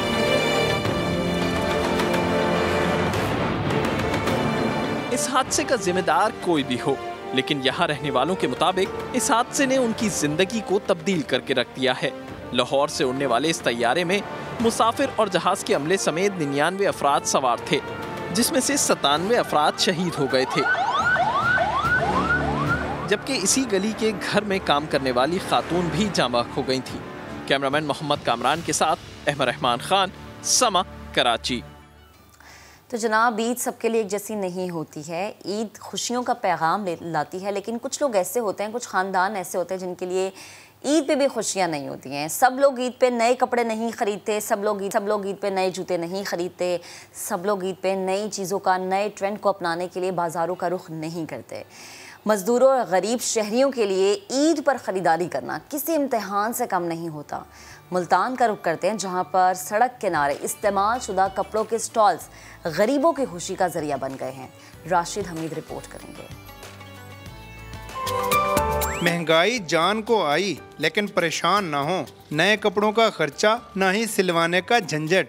मुल्तान के विहाड़ी चौक पर इस्तेमाल शुदा कपड़ों के स्टॉल्स लग गए। आजो भाईजान, आजो, अच्छे सूट पहने हैं, 250-300 की सेल। आजो भाईजान, आजो, अच्छे सूट पहने हैं। महंगाई से परेशान मोहम्मद जाहिद को बिल आखिर अपनी पसंद का सूट मिल ही गया। गरीब आदमी है, नया सूट फोल्ड नहीं कर सकते, ये इस्तेमाल शुदा सूट है, यही इस पे इस्तेमाल करेंगे। रंग बिरंगे कढ़ाई वाले इस्त्री किए कपड़ों के स्टॉल से गरीबों की खुशियां दोबाला हो गईं। मांग बढ़ने पर दुकानदार भी खुश दिखाई देते हैं। सिले सिलाए कपड़ों का हमने स्टॉल लगाया हुआ है, कम रेट पे बेचते हैं। जो गरीब लोग आते हैं हमारे से ले जाते हैं, हमारा भी निज़ाम चल जाता है, उनकी भी ईद हो जाती है। साफ सुथरे कपड़े 200 से 300 रुपए में फरोख्त किए जा रहे हैं, जिसने महंगाई के सताए शहरियों को ईद के बड़े खर्च से बचा लिया है। कैमरामैन अकमल खोखर के साथ राशिद हमीद, समा, मुल्तान। ये साफ़ सुथरे कलफ शुदा कपड़े कोई लेने आता है तो उसके लिए तो बिल्कुल ऐसा ही है जैसे किसी ब्रांड से वो कपड़े लेकर आ रहा है। ये उसके लिए नए कपड़े हैं, उसके लिए तो ईद पर नया जोड़ा बनाना मुश्किल था, लेकिन अब यहाँ से थोड़ी सी सहूलत हो गई। इस जगह की जब हमने बात की और यहाँ से मुतालिक हमने जिक्र किया कि कैसे यहाँ पर अब स्टॉल्स लग चुके हैं, तो एक स्टॉल के मालिक सिकंदर बलोच साहब हमारे साथ मौजूद हैं, उनसे हम बात करेंगे। सिकंदर साहब, अस्सलाम वालेकुम। सिकंदर साहब, मुझे ज़रा बताएं यहाँ पर कितने स्टॉल्स हैं वैसे, और ये तरीक़ेकार क्या है? ये जो पुराने कपड़े हैं ये आप तक कैसे आते हैं? फिर इन कपड़ों को धोना, उन्हें कलफ लगाना, फिर यहाँ पर आपका स्टॉल्स लगाना, और फिर 200-300 रुपये में सिर्फ आप सूट दे देते हैं, तो ये खर्चा पूरा हो जाता है? ठीक है, अल्लाह का शुक्र है, बस निज़ाम तो चलाना है, क्योंकि ये पीछे से इस्तेमाल शुदा कपड़े होते हैं, तो ये होता है गोदाम नुमा, उधर से हम माल लेके आते हैं, लेके आके फिर तैयारी करवाते हैं धोबियों से, धोबी से तैयारी करवा के फिर आगे सेल करते हैं। बस हमारा भी निज़ाम चल जाता है, गरीब लोग ले जाते हैं, वो भी ईद पे पहन लेते हैं। अच्छा, तो सिकंदर साहब, आप कह रहे हैं आप गोदाम से कपड़े लेकर आते हैं, तो आपकी भी ख़रीद क्या इतनी ही रहती है, 200 या 300, या फिर इससे भी कम होती है? क्योंकि फिर कपड़ों को लाना, जैसे कि मेरे एंकर ने भी जिक्र किया कि उनको कलफ लगवाना, उनको धुलवाना, इन सब पे भी खर्चा आता होगा। आपको गोदाम से किस रेट पे मिलता है कपड़ा? जी, हमें मिल जाता है, ये 120 रुपये का सूट मिलता है, तो ये 50 पे धोबी भी लेते हैं, फिर 200 का, 230 और 250 का हम सेल करते हैं। हमें 20-30 पे हमें भी बच जाते हैं उसी हिसाब से, क्योंकि सूट ज़्यादा बिक जाता है, हमारा भी निज़ाम चल जाता है। कभी 30 बिक जाते हैं, कभी 50 बिक जाते हैं, हमारी भी रोज़ी चल जाती है, गरीबों का निज़ाम चल जाता है, वो भी अपनी ईद पे पहन लेते हैं। सही। सर, जो लेने आते हैं कपड़े आपके पास, स्पेशली आजकल के दिनों में जब ईद भी आने वाली है, तो कितने खुश होकर जाते हैं आपके पास से कि सस्ते में बड़ा अच्छा सूट मिल गया? सर जी, जिस वक्त वो आते हैं बहुत परेशान होते हैं, बहुत ही परेशान होते हैं। जिस वक्त हमारे पास आते हैं, कपड़े देखते हैं, वो खुश हो जाते हैं कि अच्छे सूट मिल जाएंगे हमें, वो फिर लेके जाते हैं। जिस वक्त जाते हैं ना, तो वहाँ ही काट के जाती हैं। जी सर, अच्छा ये बताएं सर कि कितने अरसे से आप ये काम कर रहे हैं? जी, ये हम लगाते आ रहे हैं कोई 10-1 साल से, पहले कोई बड़े लगाते थे, हम अब छोटे लगा रहे हैं। अच्छा, फिर तो सर ये बड़ा ज़रूरी आपसे पूछना कि पहले सालों में जो आप ये काम करते आए, रमज़ान में स्पेशली, और अब जबकि कोरोना की वजह से हालात बहुत ज़्यादा ख़राब हुए, लोग ज़्यादा परेशान हुए, बेरोज़गार हुए, क़ुव्वत ख़रीद कम हो गई, तो पहले जो लोग आते थे ख़रीदने, अब क्या हो रहा है? क्या ज़्यादा लोग आ रहे हैं पहले की निस्बत? अब इसकी डिमांड बढ़ गई है? देखो जी, जब महंगाई हो जाती है फिर निज़ाम चेंज हो जाता है। पहले भी लोग आते थे, लेकिन अब पहले से ज़्यादा लोग आने लग गए हैं, क्योंकि महंगाई इतनी है, इंसान न्यूज़ कपड़े ले भी नहीं सकता बाजार से। 1200-1300 का सूट मिलता है, 600-700 पे सिलाई है, इधर से 250 का हम सूट भेज देते हैं, उनको दे देते हैं। वो लाजमी तो नहीं, फिर न्यू तो नहीं ले सकते ना, जिसका 250 का हम सूट दें वो न्यू नहीं लेता ना, उसके पास इतने पैसे होते न्यू लेने के। सही। अच्छा सिकंदर साहब ये भी बताएं, जैसे कि आपने कहा कि 10 सालों से आप काम करें, तो ये जो स्टॉल्स इनकी तादाद में भी इजाफा हुआ है, यानी मज़ीद स्टॉल्स लगे हैं? देखो जी, जो खुशहाल होता है वो तो नहीं लगाता, जो होता है ना बस अपना घर का निज़ाम चलाने के लिए वो लगाता है। ठीक है सिकंदर साहब, लेकिन हमारे इस माशरे में तो हमने ये देखा है कि बहुत ज़्यादा मुनाफा कमाया जाता है। 30 रुपए की चीज़ 100 रुपये में बेची जाती है। आप जिस तरह कह रहे हैं कि 120 रुपये का आपको मिलता है, 50 रुपये धोबी ले लेते हैं धोने के कलफ लगाने के, और 200 में 220 में आप बेच देते हैं। हालांकि आप तो इसमें बड़ा मुनाफा कमा सकते हैं। आप तो अगर 400-500 का बेचे तब भी शायद बिक जाएगा। देखो जी, 400-500 का ताम बिक के जो 400-500 पर लेके आएगा फिर तो देगा 400-500। उसके पास इतने पैसे होते भी नहीं है। वो जो आता हम 350 मांग लेते हैं, वो कहते हैं भाई हम 150 देंगे। अगर उसके पास इतने पैसे हो तो वह न्यू लेता। जो भी हमारे पास होता है, जो खरीद होती है, हमें वो बताता है। हम खुद परेशान होते हैं भाई दे या ना दे, क्या करें। हाँ। अच्छा तो सिकंदर साहब, ज़्यादातर किस उम्र के लोग आते हैं? बच्चे, बूढ़े, जवान, किस एज के लोग आते हैं आपके पास ज़्यादा? मिक्स आते हैं, बूढ़े भी आते हैं, जवान भी आते हैं। अक्सर तो ये जो है लोग मजदूर लोग हमारे पास ज़्यादा आते हैं, क्योंकि मजदूर की दिहाड़ी होती है 600, 500, 700 रुपया। उसके अपने घर का भी निज़ाम चलाना होता है, अपने आप जिस्म को भी उसने वो करना होता है। इधर से लेके अपना निज़ाम चला लेते हैं। अच्छा सिकंदर साहब, और जब आप गोदाम से लेके आते हैं कपड़े, तो क्या आपको एक एक सूट मिलता है, उसके पैसे लेते हैं, या कि वो पूरी बोरियों में भर के और उसके हिसाब से बस वो ले लेते हैं आपसे पैसे, और फिर आप आते हैं उसको और फिर कपड़े निकालना, उसको फिर धुलवाना और फिर कल्फ लगवाना, ऐसे होता है? जी साहब जी, अगर ये चीज़ें देखी जाए तो ये काम बहुत मुश्किल है। क्यों मुश्किल है ये मैं आपको बताऊँ। ये होता है सूट के हिसाब, सूट होते बोरे के अंदर बंद, वो लिखे हुए होते भाई इसके अंदर इतने सूट हैं। कुछ सूट से बोरा हम ले आते हैं, अपने घर में छांडी करते हैं, उसको एक एक सूट देखते हैं, कोई फटे हुए निकल आते हैं, कुछ सही निकल आते हैं। ये बहुत ही लंबा मसला होता है। कोई दांगी होते हैं, कोई कचरे का होता है, वो साइड पे डालना पड़ता है। अगर ये चीज़ें देखें तो फिर समझ से बाहर है ये काम। यानी अगर हो सकता है आप 50 सूट लाए हों तो उसमें 10-12 ख़राब निकले, फटे हुए हैं, फेंकने पड़े हैं, ऐसे दाग लगे हुए हैं, ये होता है, ये नुकसान हो जाता है। 200 सूट का होता है बोरा। अच्छा। 200 सूट का बोरा होता है, उसमें 20, 30, 40 सूट वो गंदम होता है जो सही नहीं होता। ठीक है सर, लेकिन ज़ाहिर है फिर भी जो आप लोग लेके आ रहे हैं और उसमें आप कम मार्जिन रख रहे हैं, कम मुनाफा रख रहे हैं, कि काम चलता है, एहसास कर रहे हैं, एहसास कर रहे हैं, लोगों की खुशियाँ दोबाला कर रहे हैं, उनकी ईद को आप बेसिकली रंगों से भर रहे हैं। बहुत शुक्रिया सिकंदर साहब, अल्लाह आपको इसका अजर भी। ज़ाहिर है आप खुद भी मेहनत कर रहे हैं और उस तरीके से कर रहे हैं कि जिसमें नाजायज़ मुनाफाखोरी नहीं है। जितनी मेहनत कर रहे हैं उतना ही सिला उन्हें मिल रहा है। अब एक ब्रेक लेते हैं, ब्रेक के बाद दोबारा हाजिर होते हैं।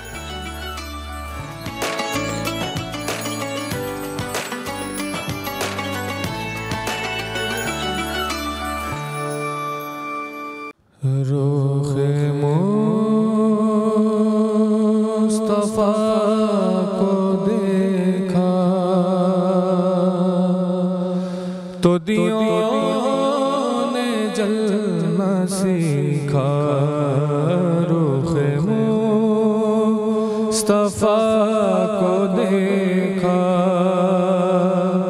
तो दियों ने जलना सीखा।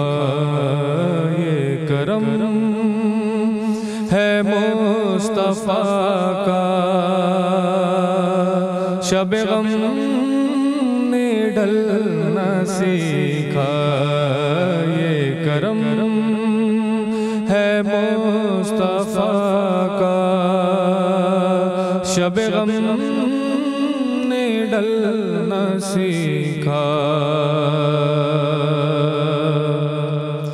ये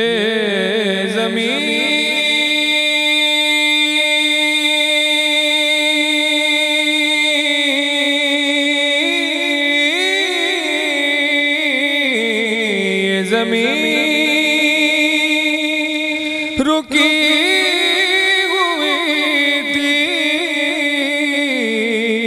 ये फलक थमा हुआ था। चले जब मेरे मोहम्मद तो जहां ने चलना सीखा। चले जब मेरे मोहम्मद तो जहान चलना सीखा। मैं गिरा नहीं जो अब तक ये कमाल मुस्तफा है, मेरी जात ने नबी से है सदा संभलना सीखा।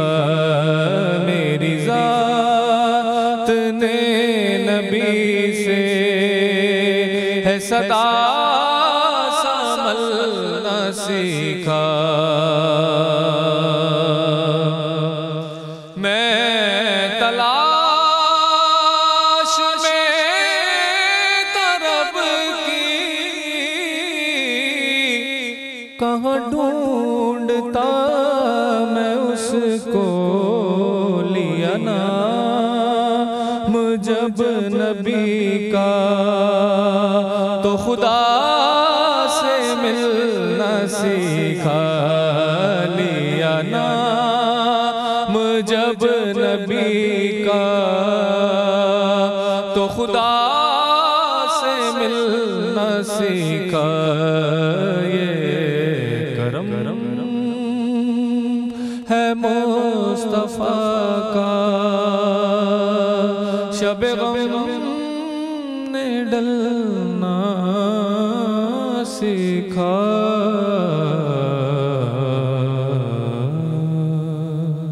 ये करम है मेरे मुस्तफ़ा का। सलमान आलम बेहद शुक्रिया, बेहद शुक्रिया, जज़ाकल्लाह। खूबसूरत नातिया कलाम आपने पेश किया। आज जुम्मतुल विदा, बड़े खूबसूरत घड़ियां हैं। और सलमान, जब हम बात करते हैं जुम्मतुल विदा की, और ज़ाहिर है आज का ये दिन जिसमें हम स्पेशली ने कलाम आपने पेश किया, बड़े खुशनसीबी होती है। ये अल्लाह चुनता है कि ये ज़बान जो है ना, ये उसके महबूब की तारीफ़ करेगी, ये अल्लाह चुनता है। हम एक ख्वाहिश करना चाह रहे थे कि अगर एक और कलाम हो जाए। अलविदा माह रमज़ान।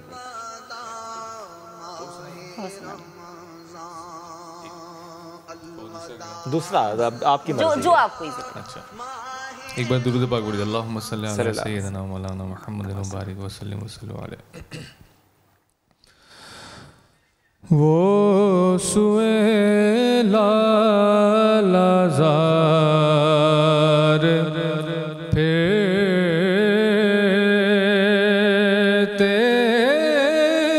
हैं, वो सुए लाज़ार फिरते हैं, तेरे दिन बहार फिरते हैं। उस गली का गदा हूँ मैं जिसमें, उस गली का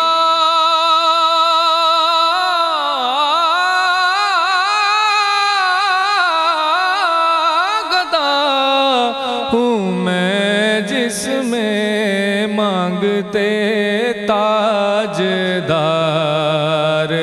फिरते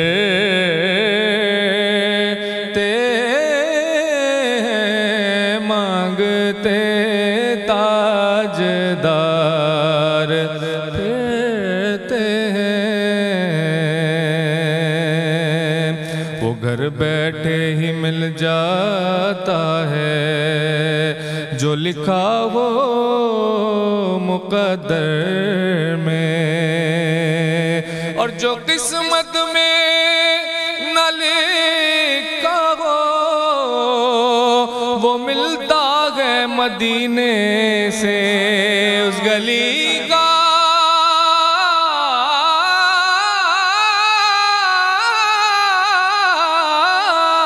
गदा हूँ मैं जिसमें मांगते ताजदार फिरते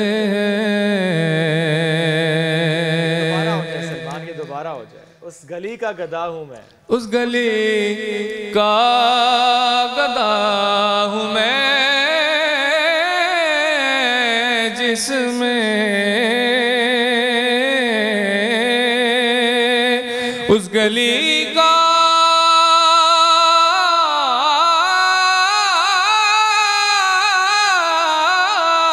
गधा हूँ मैं, जिसमें मांगते ताजदार फिरते हैं, मांगते ताजदार फिरते हैं। फूल क्या देखो मेरी आँखों में,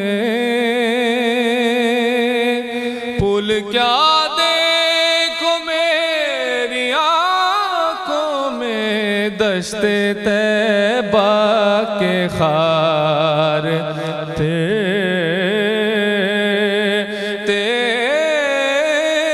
हैं, वो सुए लाज़ार फिरते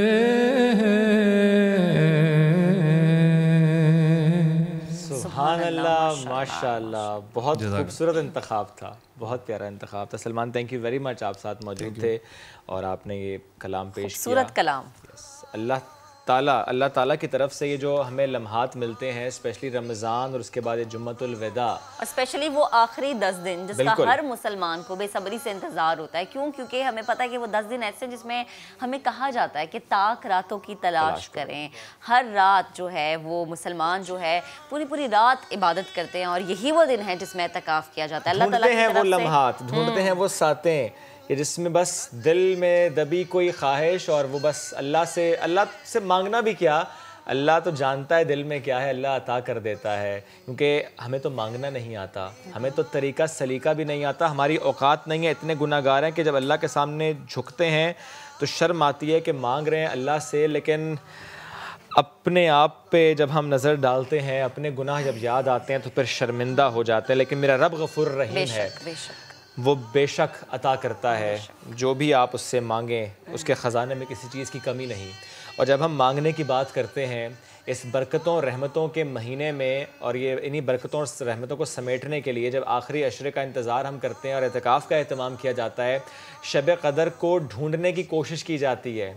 बड़ी प्यारी सी ख्वाहिश दिल में समाये रखते हैं हम कि बस शब क़दर आए और हम उसमें मैक्सिमम दुआएँ कर सकें, इबादतें कर सकें।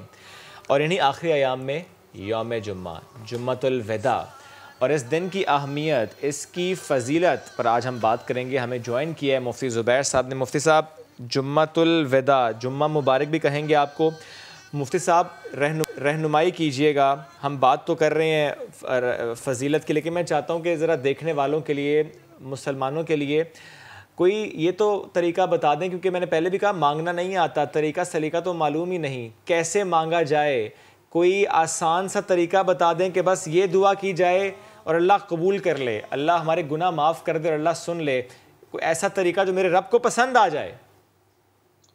बिस्मिल्लाहिर्रहमानिर्रहीम, नहमदुहु व नुसल्ली अला रसूलिल करीम, अम्मा बाद। जैसा कि अभी आप ये बात फरमा रहे थे और आपके इस प्रोग्राम में ये बात हो रही है कि ये इख्तिताम रमज़ान, यानी रमज़ान की आखिरी साआतें गुजर रही हैं और गैर मामूली अहमियत की हामिल ये साआतें हैं बेशक। और फिर ख़ास तौर पर आखिरी अशरे का जो जुम्मा है, यानी रमज़ान का जो आखिरी जुम्मा, जिसको हमारे यहाँ टर्म और इस्तिलाह में जुम्मतुल वदा कहा जाता है, ये किसी मखसूस त्यौहार का नाम नहीं, इसकी कोई मखसूस त्यौहार वाली हैसियत नहीं, अलबत्ता इसके अंदर इबरत का, इसके अंदर जज्बे कदरदानी का, इसमें जज्बे शुक्र का, मुस्तकबिल की प्लानिंग का, मुस्तकबिल और फ्यूचर की नेकी और रूहानियत की ज़बरदस्त मंसूबा बंदी का एक एक लम्हा, एक एक मजहर छुपा हुआ है।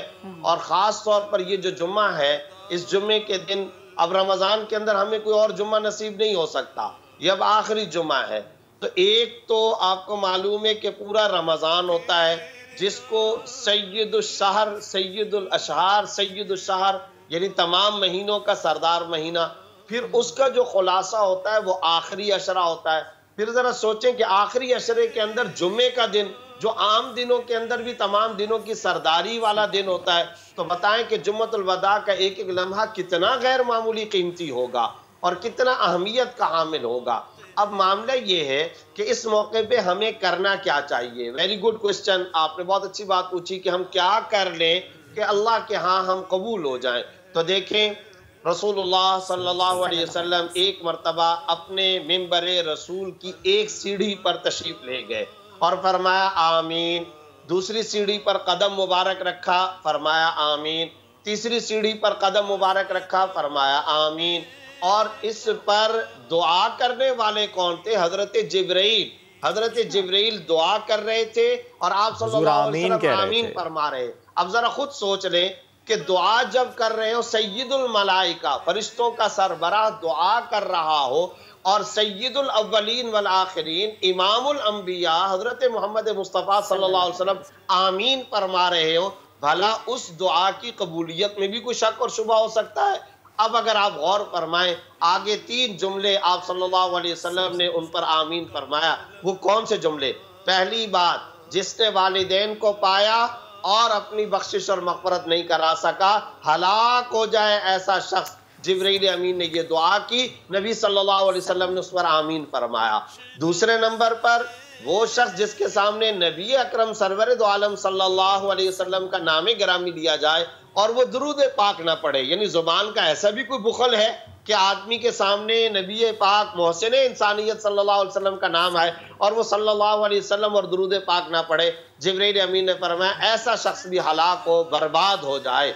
इस पर आप सल्लल्लाहु अलैहि वसल्लम ने फरमाया आमीन। और जो तीसरी सीढ़ी पर कदम रखा, रिवायात के अंदर आता है, वो है आज हम सब के लिए काबिल तवज्जो लम्हा, और इस एक एक लम्हे के अंदर हमें उसके ऊपर गौर करना चाहिए कि जो शख्स रमज़ान को पाए, रमज़ान रुखसत हो जाए, मगर वो शख्स अल्लाह के यहाँ अपनी बख्शिश और मग़फ़िरत का फैसला और ऐलान ना करवा सके, जिब्रील अमीन ने ऐसे शख्स को भी हलाकत की बदुआ दी और आप सल्लल्लाहु अलैहि वसल्लम ने उस पर आमीन फरमाया। अब देखिए, जो सबसे अहम तरीन नुक्ता है वो ये कि रमज़ान जा रहा है, रमज़ान रुखसत हो रहा है, मगर नुक्ता ये है इस हालत में ये रुखसत हो कि अल्लाह हमारी बख्शिश कर चुका हो, अल्लाह ताला हमारी मग़फ़िरत का फैसला और ऐलान कर चुका हो। अगर ये दौलत हमने हासिल कर ली तो समझ जाइए कि हमने रमज़ान की कदरदानी भी कर ली, रमज़ान का खुलासा भी हासिल कर लिया, रमज़ान का मैक्सिमम हमने फ़ायदा भी उठा लिया। और अगर अल्लाह बचाए रमज़ान रुखसत हो गया, हमारी बख्शिश नहीं हुई, जिंदगी का क्या पता। बेशक बूढ़े सिर्फ नहीं मरते, मरीज नहीं मरते, कोरोना वायरस के इफेक्टेड नहीं मरते, सिर्फ वबाओं वाले नहीं मरते, सिर्फ एक्सीडेंट वाले नहीं मरते, बच्चे भी मरते हैं, जवान भी मरते हैं, औरतें भी मरती हैं, मर्द भी मरते हैं। याद रखिए, पिछले रमजान में हमारे साथ कितने लोग मस्जिद में तरावी पढ़ने आते थे, आज मनो मट्टी तले दफन हो गए। हमारे खानदानों में हर शख्स, नादरीन और सामीन में से जरा तवज्जो करें, खानदानों में कितने लोग थे, कम्युनिटी, कबीला, बिरादरी, आइज़ा, अकरीबा, पड़ोस, मोहल्ले, टाउन, बस्ती के अंदर नमाज के लिए मस्जिद में आते हुए, तरावी के अंदर, अफ्तारी में कितने सारे लोग थे जो हमारे साथ पिछले रमजान के अंदर रोजा सहर और अफ्तार और तरावी में हुआ करते थे, नमाज की सफ़ों और मस्जिदों में हुआ करते थे, मगर आज वो नहीं है, मने मट्टी तले दफन हो गए। काश उनसे जाकर के कोई पूछे कि एक एक लम्हे की, रमजान की इन आखिरी सातों की क्या कदरदानी होती है, वो बता सकते तो हमें बताते। इसलिए एक एक लम्हे को तोल तोल कर खर्च करना चाहिए। नुक्ता ये होना चाहिए कि हमारी बख्शिश हो। अब कैसे होगी? 3 काम। पहला काम तौबा और इस्तिग़फ़ार, दूसरा काम दुआ का एहतमाम, और तीसरा काम जो हमें करना चाहिए वो ये कि अब फ्यूचर के हवाले से हम टाइम टेबल बना लें। अल्लाह रोज़ाना तिलावत भी करूँगा, फ़राइज़ और वाजिबात को नहीं छोड़ूंगा, हुकूकुल इबाद में कोताही नहीं करूँगा, हुकूकुल्लाह में कोताही नहीं करूँगा। इसका भरपूर आज़म किया जाए। अल्लाह हमें भी बख्शिश वाले अफराद की लिस्ट और फहरिस्त में शामिल। आमीन आमीन। मुफ्ती साहब, आपने अभी एक जुमला कहा कि हर लम्हे को तोल तोल कर खर्च करना चाहिए, बड़ा खूबसूरत जुमला। लेकिन मुफ्ती साहब, हम तो नाप तोल में ही कमी कर रहे हैं इस रमज़ान में भी, यानी पूरे साल तो करते हैं, लेकिन रमज़ान में जो नाप तोल में कमी कर रहे हैं, जो नाजायज़ मुनाफाखोरी कर रहे हैं, जो हराम खोरी कर रहे हैं, तो मुफ्ती साहब फिर ये तो वो लोग हैं, हम में से वो लोग हैं जिन्हें रमज़ान भी मिला, जिन्हें मौका भी मिला, लेकिन उन्होंने अपनी खुद एहतसाबी नहीं की। ये वो लोग हैं जो कि फिर वाकई जिनके लिए फिर मैं सही शायद कह रहा हूँ कि हुजूर सल्लल्लाहु अलैहि वसल्लम ने तीसरी सीढ़ी पर आमीन कहा था उस दुआ के नतीजे में कि रमज़ान भी मिला और हमने अगर बख्शिश ना करवाई। मुफ्ती साहब, इन लोगों के लिए मैं चाहता हूँ कि प्लीज़ एड्रेस करें। बिल्कुल आपने सही फरमाया और आपने ये बहुत अच्छी बात कही, मैं अप्रिशिएट करता हूँ, क्योंकि हमारे यहाँ बाज़ औक़ात सिर्फ फ़ज़ाइल की बातें, मीठी मीठी बातें तो बयान कर ली जाती हैं, लेकिन जो हमारे अंदर जहरीले किस्म के असरात, ख़तरनाक गुनाह, कबीरा गुनाह, बिलखुसूस हुकूकुल इबाद से मुतालिक जो गुनाह रचे बसे कूट कूट करके भरे में, हम इनको निकालने और अपनी इस्लाह करने के लिए तैयार नहीं होते। देखिए, ये जो खरीदो फरोख्त का मामला है, नाप तोल में कमी है, ये इतना ख़तरनाक गुनाह है कि आपको मालूम होना चाहिए कि कौम शुएब अलैहिस्सलाम पर जो अजाब आया था उसके बारे में कुरान करीम और अहादीस से वाज़े होता है, कई कौमों को जो अल्लाह ने हलाक किया उनका जुर्म ये था। क्या जुर्म था? वो नापतोल में कमी करते थे। सूरतुल मुतफ़्फ़िफ़ीन के अंदर क्या है? वैलुल लिल मुतफ़्फ़िफ़ीन, हलाकत हो उन लोगों के लिए जो नापतोल में कमी करते हैं। अब ये नाप तोल में कमी करना, इसका बराह रास्त ताल्लुक हुकूकुल इबाद से है। अगर हुकूकुल्लाह से होता तो हम कहते हैं अल्लाह सखी ज़ात है, बादशाह ज़ात है, माफ कर देगा, बख्शिश और मग़फ़िरत का माफ करने वाला, सखावत का मामला करने वाला है। लेकिन बंदों के हुकूक नहीं माफ होंगे जब तक कि खुद उन बंदों से माफ न करवाया जाए। और ये महीना तो मुआसात और हमदर्दी का महीना था। आप सल्लल्लाहु अलैहि वसल्लम ने क्या खूबसूरत जुमला हज़रत सलमान फारसी रज़ियल्लाहु तआला नकल फरमाया, मन अफ़्तरा साइमन, कोई अगर आदमी रोजेदार को रोजा अफ्तार कराता है, आप सल्लल्लाहु अलैहि वसल्लम ने फरमाया खजूरों के कुछ टुकड़े, कुछ खजूरें देकर, मैं मिस्क़ती लबनिन, दूध का एक गिलास पिलाकर, मैं क़यामत वाले दिन हौज़े कौसर से अपना जाम उसको अता करूंगा। ये आप सल्लल्लाहु अलैहि वसल्लम ने फरमाया। और फिर एक सहाबी ने पूछा, या रसूल अल्लाह, अगर हमारे पास खजूरें ना हो, दूध का गिलास ना हो, फरमाया अगर रोजेदार को एक गिलास पानी पिलाकर भी रोजा अफ्तार करा दोगे तब भी इंशाअल्लाह सकाहुल्लाहु यौमल क़यामा मिनल हौज़, हौज़े कौसर से अल्लाह रब्बुल इज़्ज़त क़यामत वाले दिन उसको जाम अता करेंगे। ऐसा जबरदस्त नेकी के सेल का महीना था और ऐसा जबरदस्त आखिरत के नेकियों के स्टॉक और जखीरा करने का महीना था। बजाय इसके हम पड़ गए 99 के चक्कर में। और याद रखिए, ये जो 99 के चक्कर होते हैं, पैसा, डॉलर, मादा परस्ती, दुनियादारी, ये भी फिर इसके अंदर बरकत नहीं आती है। इंसान अगर अपना अल्लाह के साथ ताल्लुक कायम करे, रोजी रिस्क देने वाला तो अल्लाह ताला है, बेशक बेशक देने वाला तो अल्लाह ताला है। कभी हमने ऐसे बंदे को नहीं देखा जो लोगों को खिलाता हो, सदका और खैरात करता और गरीब हो जाता हो। क्योंकि बेशक अल्लाह की राह में जब खर्च करते हैं मुफ्ती साहब, तो अल्लाह तो बड़ा देता है। मुफ्ती साहब जज़ाकल्लाह साथ मौजूद थे आप और हमसे गुफ्तगू कर रहे थे। नाज़रीन, एक छोटी सी ब्रेक का वक्त हुआ है, ब्रेक से वापस आएंगे, साथ रहिए।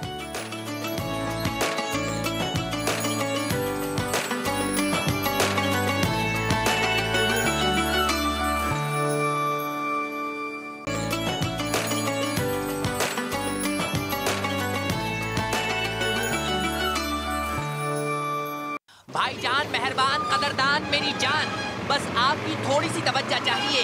हाँ तो जरा कान और दिल की खिड़कियां खोलकर खूब गौर से सुनिए। बात यह है भैया कि हरामखोरों की आ रही है शामत।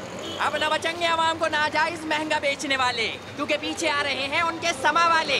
फिर न कहना मियाँ कि खबर ना हुई। सलाम अलैकुम।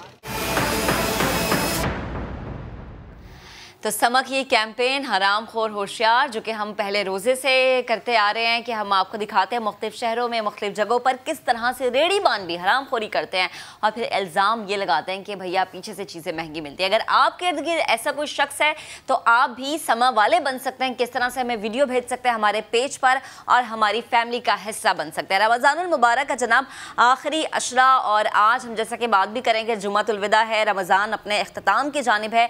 फिर भी फलों की कीमतों में हमने कमी नहीं देखी है। दुकानदारों का वही घिसा पिटा पुराना बहाना सामने आता है कि जी माल मंडी से महंगा मिलता है। मुनाफाखोरों को लगाम देने के लिए ताजिर तंजीमों का भी हौसला अफजा किरदार हमें नज़र नहीं आता। इस्लामाबाद से वहाब कामरान की हम आपको रिपोर्ट दिखाते हैं, जिसमें बहुत सारे मुनाफाखोरों को बेनकाब किया गया है।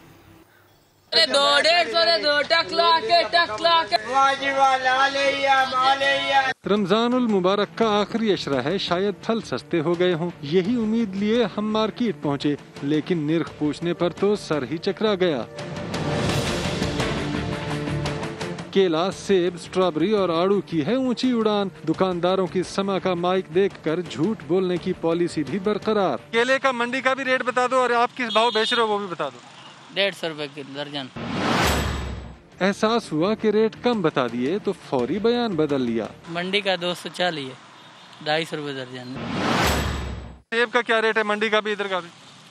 203 रुपए किलो मंडी का है, 250 बेच रहे हैं। एक और दुकानदार से निर्ख पूछे तो इधर भी वही हेरा फेरी और गोलमाल। केला मंडी में तकरीबन 220-30 रुपए मंडी में बिक रहा है।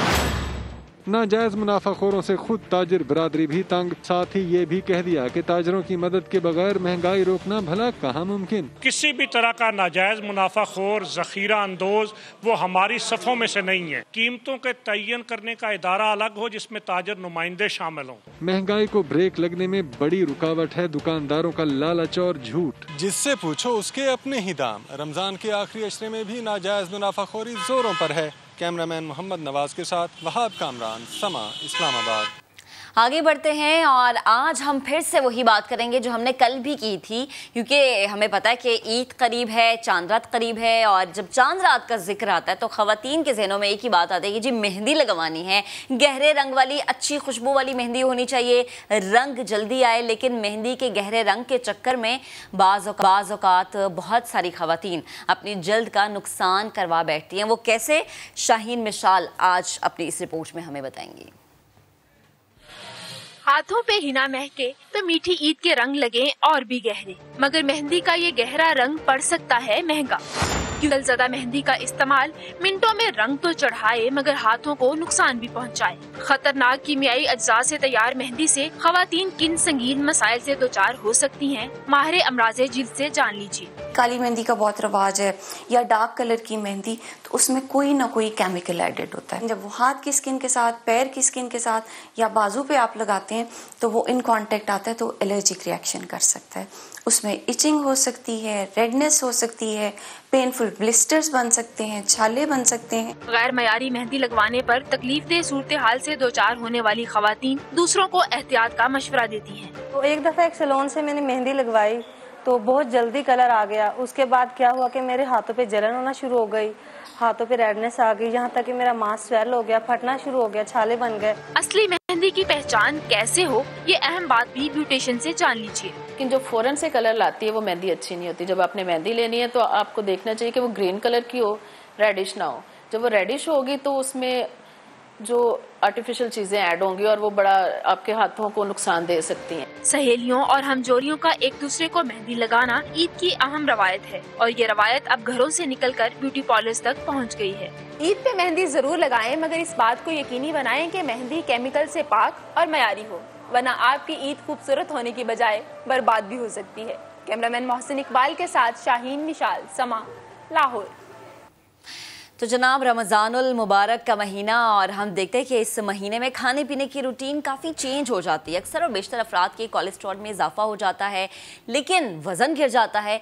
इस मसले से मुताल्लिक जानना और बर वक्त मतवाज़न सतह पर लाना इंतहाई ज़रूरी है, क्योंकि हम देखते हैं कि थोड़े स्पाइसी खाने हम खा रहे होते हैं। गोश्त, अंडे, दूध और घी वगैरह का इस्तेमाल ज़्यादा हो जाता है। बाकायदगी से अगर हम करें तो जनाब फिर इसके बेहतर नताइज होते हैं। लेकिन जब हम ये बात करते हैं कि कोलेस्ट्रॉल बढ़ जाता है, वजन कम हो जाता है, ये क्या चीज़ है और इसके आगे जाके आपकी सेहत पे कितने नुकसानात हो सकते हैं, माहिर ग़िज़ाइयत सोनिया लोधी साहिबा ने हमें ज्वाइन किया है, उनसे हम जानेंगे। Sonia, thank you so much, कैसी हैं आप? अस्सलाम वालेकुम। सबसे पहले जुम्मतुल विदा भी मुबारक हो बहुत बहुत। मैं बिल्कुल ठीक ठाक हूँ। बड़े मज़ेदार टॉपिक आप लोग चूज़ करते हैं, मज़ा आता है इस पर बात करने पर भी, क्योंकि ये बड़े इंपॉर्टेंट टॉपिक्स हैं और जनरली हम इनके ऊपर सोचते भी नहीं, हम सिर्फ खा रहे हैं। नहीं, लेकिन सोनिया, सॉरी, लेकिन स्पेशली रमज़ान में वो लोग जो ये सोचते हैं कि अच्छा बड़ी अच्छी रूटीन हो जाएगी और हमारा वज़न थोड़ा सा कम हो जाएगा। चलो वज़न कम समटाइम्स हो भी जाता है, वज़न तो कम हो गया, लेकिन ये बैड कोलेस्ट्रॉल बढ़ जाता है। ये क्या वाकई कनेक्टेड है कि वजन कम और कोलेस्ट्रॉल बढ़ना, या कि कनेक्शन नहीं है इसका? देखें, गुड और बैड कोलेस्ट्रॉल तो एक बहुत बड़ी बहस है और हमारे पास we have only 10 minutes I guess जिसके ऊपर हमें बात करनी है, तो हम टू द पॉइंट बात करते हैं और आसान अल्फाज में, ताकि हमारे जो देखने वाले हैं वो इस चीज़ से फ़ायदा उठा सकें। कोलेस्ट्रॉल कैलोरी क्या है? बेसिकली एक एनर्जी का यूनिट है ना, ठीक है। अब हमें यही नहीं पता कि हमारी बॉडी को एक्चुअली एनर्जी रिक्वायर्ड कितनी है। 2000 रिक्वायर्ड है, 1500 रिक्वायर्ड है, क्या रिक्वायर्ड है? हमें सिर्फ खाने से मतलब होता है अनफॉर्चुनेटली, व्हिच इज नहीं, बिल्कुल बट हमें तारी होती है ना, फौरन से जो भी खाना आता है वो कहते हैं बस खा टूट पड़ो उसके ऊपर। अच्छा, ये जो रमज़ान होता है ये बहुत ही अच्छा महीना है बॉडी को डिटॉक्स करने के लिए भी, वज़न घटाने और वज़न बढ़ाने के लिए भी। चाहे आपको कोलेस्ट्रॉल का मसला है, आपको कोई और XYZ कोई भी जो भी मसाइल हैं, उसमें सबसे बेहतरीन जो हमारा महीना है हमें रमज़ान का मिलता है। इसमें एक विंडो होती है ना खाने की, बाकी आप स्टार्विंग मोड में होते हैं तो आपका मेटाबॉलिज्म बहुत अच्छा हो जाता है। दूसरी चीज़ ये कि कैलोरीज हमारे दस्तरखान पे हर चीज़ तो डीप फ्राइड होती है, चाहे वो पकौड़े हों, समोसे हों। अब तो मैंने देखा है लोग सैंडविचेस को भी लिटरली फ्राई करके रखने लगे। मुझे समझ में नहीं आता कि सैंडविचेस को कौन फ्राई करता है। सो अगर ये हमारे दस्तरखान पे चीज़ें होंगी तो आपका गुड बैड सब कुछ ही ख़राब हो जाना है मेरे ख्याल से। बैड तो होना ही होना है, गुड भी बहुत अच्छा सा ख़राब हो जाना है। तो इसके लिए सबसे इंपॉर्टेंट चीज़ ये है कि जो आपका डाइट प्लान बना रहे हैं, बेसिकली वो आपकी अम्मी या घर में जो लोग आपके दस्तरखान को अरेंज करते हैं, आपका अफ्तारी बनाते हैं, उनके हाथ में होता है। तो जो सारी ख़वातीन या मर्द हजरात भी जो अफ्तारी बनाते हैं और हमें इस वक्त सुन रहे हैं, प्लीज़ अपने दस्तरखान पे अपने टेबल पर वो आइटम्स को सिलेक्ट करें जो कि डीप फ्राइड ना हो। अगर पकौड़े खाने का बहुत मूड हो रहा है तो you can have only 2 to 3 pakoras only, मतलब उससे ज़्यादा ना लें। 2 से 3, लेकिन आपका एग्जर्शन भी उतना ही होना चाहिए। एग्जर्शन लाइक आपने 3 पकौड़े खाए हैं तो उसके बाद सोना नहीं है खाली उसके बाद आपको वॉक भी करना है। सुने एक्सप्लेन करिए, because you are fitness expert, कि जो 3 पकौड़े खा लिए किसी ने, एक समोसा खा लिया या थोड़े से नगेट्स खा लिए, थोड़ी सी फ्राइज भी खा ली, 1000-2000 कैलोरीज खा ली दस्तरखान पे। फॉर एग्जांपल ये खा लिया, अब इससे एक्सर्शन कितनी होनी चाहिए, कितनी वॉक, कितनी एक्सरसाइज करनी चाहिए? सबसे पहले मैं बताऊं, 2000 कैलोरीज वाला जो कॉन्सेप्ट है, ये 2000 कैलोरीज चलने फिरने, सोने, काम करने सब के लिए रिक्वायर्ड होती हैं। ठीक है, 2000 कैलोरीज, 1800 से 2000 कैलोरीज। अगर रमज़ान है, रमज़ान में वैसे ही बंदा सुस्त हो जाता है, तो जाहिर सी बात है 2000 कैलोरीज से भी कम कैलोरीज रिक्वायर्ड है हमें। 1500-1600 भी मिनिमम है। और आजकल कोरोना की वजह से वर्क फ्रॉम होम चल रहा है, लोग तो ज़्यादा क्लासेस भी ऑनलाइन है, तो और कम कर लीजिए आप, क्योंकि एक्टिविटी ज़ीरो हो गई है रमज़ान में। इबादत में क्या आप बैठे बैठे इबादत को करना होता है। सो समझ लें कि आपको 1200 के करीब to 1400 कैलोरीज रिक्वायर्ड हैं, जिसमें आपका सोना, हल्का फुल्का सा चलना, नींद वगैरह शामिल है। दस्तरखान पे बैठते ही 2500 कैलोरीज खा लेते हैं हम। पकौड़े तो, समोसे तो, रोल तो, चटनियाँ वटनियाँ, मशरूबात, एक्स्ट्रा शुगर इनटेक, एक्स्ट्रा नमक तो लाना जरा चाट मसाले में डाल, फिर वो चीज़ फ्रूट चाट भी हो गई, फ्रूट चाट हो गई, चाट मसाला जो मैंने अभी जिक्र किया उसमें ज़्यादा सोडियम होता है। सो आ गई 2500 कैलोरीज आपके पेट में, फिर आप सो गए, एक्स्ट्रा आ गई हैं, फिर आप सो गए, मगरिब की नमाज पढ़ी, मगरिब की नमाज पढ़ी बिस्तर पे, फिर सहरी की, फिर बिस्तर पे। सो जाहिर सी बात है आपका कोलेस्ट्रॉल लेवल जो है वो हाई होगा ही। अगर आप चाहते हैं कि फ़िट रहें, वज़न आपका मेंटेन रहे या कम हो, सो प्लीज़ ऐसी चीज़ों का इंतखाब कीजिए जो कि डीप फ्राइड ना हो। सबसे पहली बात, अगर आपका बहुत दिल भी चाह रहा है, सो आपने अगर 3 से 4 पकौड़े खा लिए हैं तो आपको पता होना चाहिए कि आपने एक्स्ट्रा कैलोरीज इंटेक कर ली हैं, तो आप वर्जिश ज़रूर करें। मैं वही तो पूछ रहा हूँ, 3 पकौड़े खा लिए हैं, आधा घंटा तो मिनिमम है, मतलब आधा घंटा तो आपको जहन में रखना है। चाहे आप ब्रिस्क वॉक करें, जॉगिंग करें, running jog brisk walk mix करके कॉम्बो बना के करें, आधा घंटा तो जहन में रखें ही रखें। बस फिर बेशक थोड़े बहुत पकौड़े खा लें, पर 3 पकौड़े, आपने 3 पकौड़ों की बात की, मैंने 3 पकौड़ों की बताई है, लेकिन अगर आपने 3 पकौड़े खाएंगे तो आधे घंटे की एक्सरसाइज आपको करनी पड़ेगी जी। साथ में अगर समोसा ऐड कर लिया तो 40 मिनट, साथ में बर्गर खा लिया, अपनी औकात के मुताबिक खाएं, यानी जितनी आपकी औकात है एक्सरसाइज करने की, से ज़्यादा कैलोरीज के मुताबिक खाइए, जितना अपना वज़न देख के खाइए, अपनी कैलोरीज। अगर देखिए रमज़ान में अगेन वही बात करूँगी, बहुत खूबसूरत महीना है, बाबरकत तो है ही, लेकिन वज़न के हिसाब से जो मेंटेन रखना चाहते हैं, कम करना चाहते हैं, उनके लिए तो बहुत ज़बरदस्त है। तो आप अपना डाइट प्लान जो है ना वो इस तरह का रखिए, खुद बना सकते हैं आप। डाइट प्लान बनाने में कोई ऐसी महा साइंस नहीं लगती। आपको ये पता होना चाहिए किस चीज़ को खाने से कितनी कैलोरीज आप गेन करें, कितनी कैलोरीज, जैसे 1 ग्राम प्रोटीन में 4 कैलोरीज हैं, 1 ग्राम फैट में 9 कैलोरीज हैं। अब इतने पकोड़ा लवर्स होते हैं वही खाते हुए नहीं सोचते, कितने कहते हैं ठीक है लेकिन अगर आप फिटनेस फ्रीक हैं तो कहते हैं सोने 3 पकोड़े आज महक जाकर बड़े-बड़े पकोड़े बनवाएगी खाने 3 या लेकिन बड़े पकोड़े खाने हैं। तो सोनिया मुझे बताएं, क्योंकि मैं कोलेस्ट्रॉल पे मैं चाहता हूं जरा डिस्कशन ज़्यादा करें। ये जो कोलेस्ट्रॉल बढ़ता है किस किस चीज़ से बढ़ता है, डीप फ्राई आइटम्स के अलावा, और बढ़ गया या बॉर्डर लाइन पे या कि बढ़ गया है, दोनों केसेस में कम कैसे होता है? देखें अगर आप इतना कुछ खा रहे हैं तो लाल मोहल्ला उससे बढ़ना ही है, कम तो होगा नहीं वो। आप सारा अच्छा ले भी क्या इनटेक रहे हैं, सारा के सारा बैड कोलेस्ट्रॉल आपके डीप फ्राइड आइटम्स हैं, मिल्क के जो प्रोडक्ट्स हैं उनको भी क्रीम श्रीम बना के सारा कुछ, मीट में भी फैट तो उसमें होता है, एनिमल के अंदर होता है। और जो क्रीम है, क्रीम चाट मुझे समझ में नहीं आती, क्रीम चाट की क्या जरूरत है, चाट खाएं ना, समझ आने की बात है, मजे देख लें या फिर तो फिर अगर मजे करने हैं तो फिर 1 घंटा वॉक भी करनी है साथ में, अगर आपने क्रीम फ्रूट चाट खा लिए, मतलब मेंटेन रखने की कोशिश करें और कम इस तरह करेंगे। देखें अगर आप प्रॉपर्ली डाइट प्लान फॉलो करते हैं, सबसे पहले अगर आपका हाई कोलेस्ट्रॉल है तो ऑब्वियसली आपको अपने कंसल्टेंट से रुजू करने की फ़ौरन ज़रूरत है। उन्हें बताएं कि आप रोज़ा रखेंगे आगे, सो वो आपको बताएंगे कि जी, क्योंकि देखिए इस वक्त यहाँ बैठ के कोई भी डाइट प्लान बताने से कोई फ़ायदा नहीं है, क्योंकि इंडिविजुअली ये चीज़ होती है, कस्टमाइज डाइट प्लान बनते हैं इस तरह के लोगों के। सो आप अपने कंसल्टेशन जहाँ से भी ले रहे हैं डॉक्टर को आप बताएंगे कि जी मेरा कोलेस्ट्रॉल लेवल ये है, इतने बॉर्डर लाइन पर है, मैं रोज़े रखना चाहता हूँ या रोज़े रखना चाहती हूँ। वो आपको बताएंगे आप ये सब खा सकते हैं, ये नहीं एनिमल फैट खा सकते हैं, प्लांट की सोर्स ले सकते हैं, वो आपको प्रॉपर बताएंगे, अकॉर्डिंगली आपने करना है। जनरली सबके लिए कुछ ना कुछ टिप्स तो ऐसी होती हैं जो कि जनरलाइज्ड होती हैं कि अच्छा ये आपने नहीं खाना इन हालात में, जबकि पता भी आपको आप एक्सरसाइज भी नहीं कर रहे, आप घर में बैठे हुए हैं, तो ये चीज़ आप ना ही खाएं तो बेहतर है। देखिए मैं बार बार वही कहूँगी कि ये जो डीप फ्राइड आइटम्स हैं डेली बेसिस पे नहीं खाएं। कोशिश कीजिए कि 2 से 3, देखें इस्लाम में कहीं ये नहीं लिखा कि रोज़े में पकौड़े नहीं बनेंगे तो इतना सवाब नहीं मिलेगा या इतने % आपको सवाब कम मिलेगा। आप दस्तरखान पे पकौड़े रखें, लेकिन एक खा लें, 2 खा लें, 2 से 3 दिन छोड़ के खा लें, दरमियान में थोड़ी एक्सरसाइज और वॉक को ज़रूर शामिल रखिए। मैं बार बार देखें एक्सरसाइज आजकल के हालात में लोग नहीं कर पाते हैं क्योंकि एनर्जी लेवल वैसे ही डाउन होता है, स्ट्रेंथ नहीं होती, वर्कआउट नहीं होता, तो वॉक और ब्रिस्क वॉक इज़ के 1 मिनट यानी कि 60 सेकेंड्स में आपको 90 स्टेप्स उठाने होते हैं। ये ब्रिस्क वॉक का फार्मूला है जो मैं आपको बता रही हूँ ताकि सबके लिए आसान हो जाए। सो ब्रिस्क वॉक और जॉगिंग, थोड़ा सा हल्का सा भागना, रनिंग का छोटा भाई जॉगिंग समझ लें आप।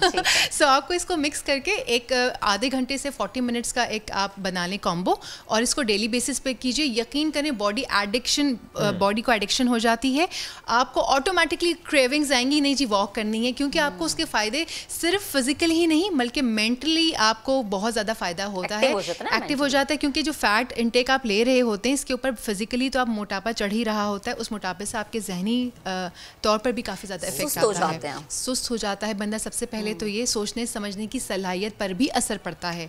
लोगों को सिर्फ ये लगता है मोटापा चढ़ गया फिजिकली, लेकिन उसके अंदरूनी तौर पे कितने नताइज बाद में जब दिखाई देते हैं तो वो तो उसके ऊपर पूरा एक प्रोग्राम हो सकता है। हम करेंगे। सोने thank you very much for, बेहद शुक्रिया। बहुत सारी खवातीन को इससे जो है ना बड़ी वो मिलेगी। बड़ी खबर आ रही है जनाब, अहम खबर है, शहबाज शरीफ साहब को बैरून मुल्क जाने की इजाजत मिल गई है। अहम खबर आपको दे रहे हैं, शहबाज शरीफ अब बैरून मुल्क जा सकते हैं। दरखास्त दी थी उन्होंने कि वो बैरून मुल्क जाना चाहते हैं और अब उन्हें उसकी इजाजत मिल गई है। शाहिद हुसैन ने हमें ज्वाइन किया, उनसे बात करेंगे। जी शाहिद से भी बात करेंगे।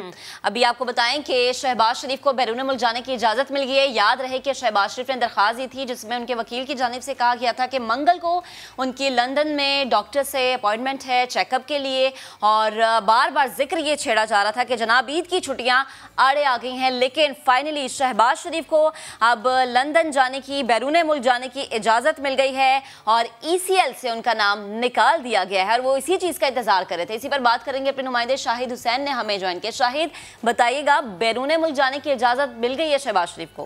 जी, जो शहबाज शरीफ है उनका नाम ECL में नहीं था क्योंकि लाहौर हाई कोर्ट पहले ही उनका नाम ECL से निकाल चुकी है, जिसके बाद शहबाज शरीफ को ये शक था कि उनका नाम जो है वो ब्लैक लिस्ट में शामिल कर दिया गया है, इसलिए कल जो उनकी फ्लाइट शेड्यूल है उसमें उनको जाने नहीं दिया जाएगा, इसीलिए उन्होंने ये दरखास्त दायर की थी।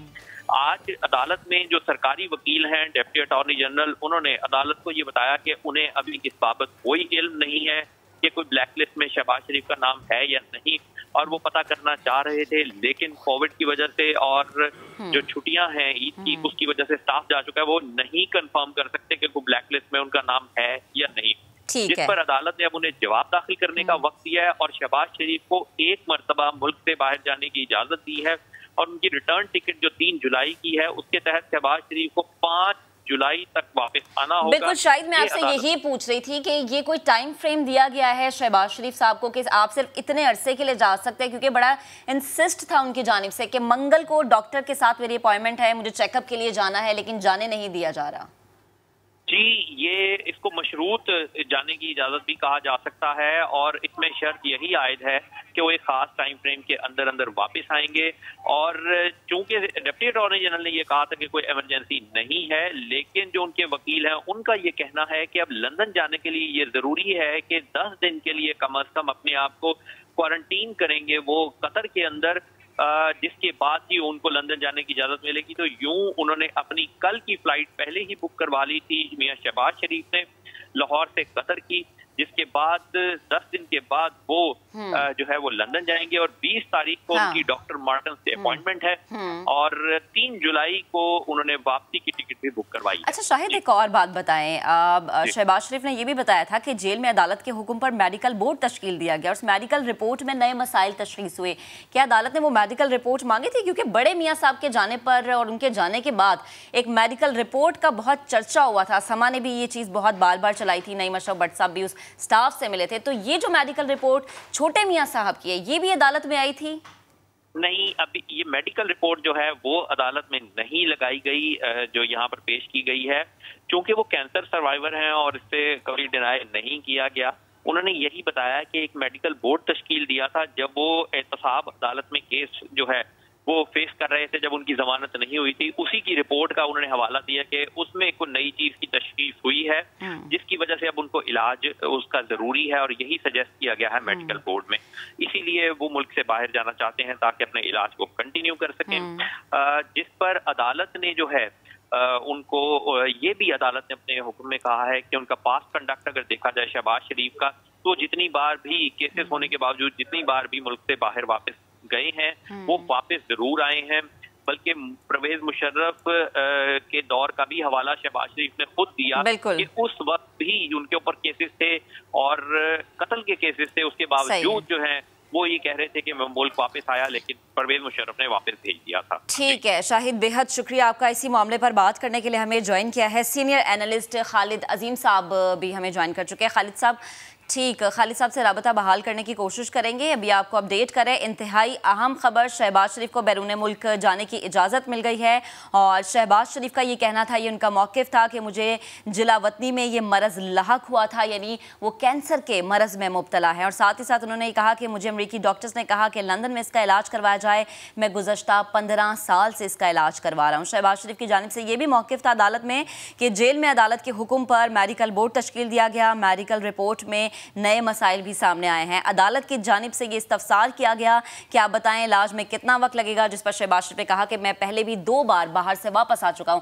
खालिद साहब से हमारा राबता बहाल हो गया। खालिद साहब, कहिएगा, बहुत बड़ी डेवलपमेंट है ये कि शहबाज शरीफ को बैरून मुल्क जाने की इजाज़त मिल गई है। हम दुआ गो तो यही हैं कि ये बड़े मियाँ साहब वाला मामला ना, और जो उन्होंने डेट दी है जुलाई का पहला हफ्ता, उसमें वो वापस आ जाए।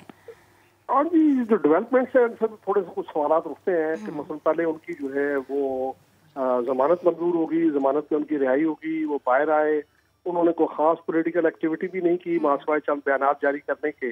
और कल उनकी जो मुलाकातें हैं वो भी चीनी सफीर से और उसके साथ साथ बरतानवी सफीर से हुई, इसके अलावा उनकी कोई मुलाकातें नहीं हैं।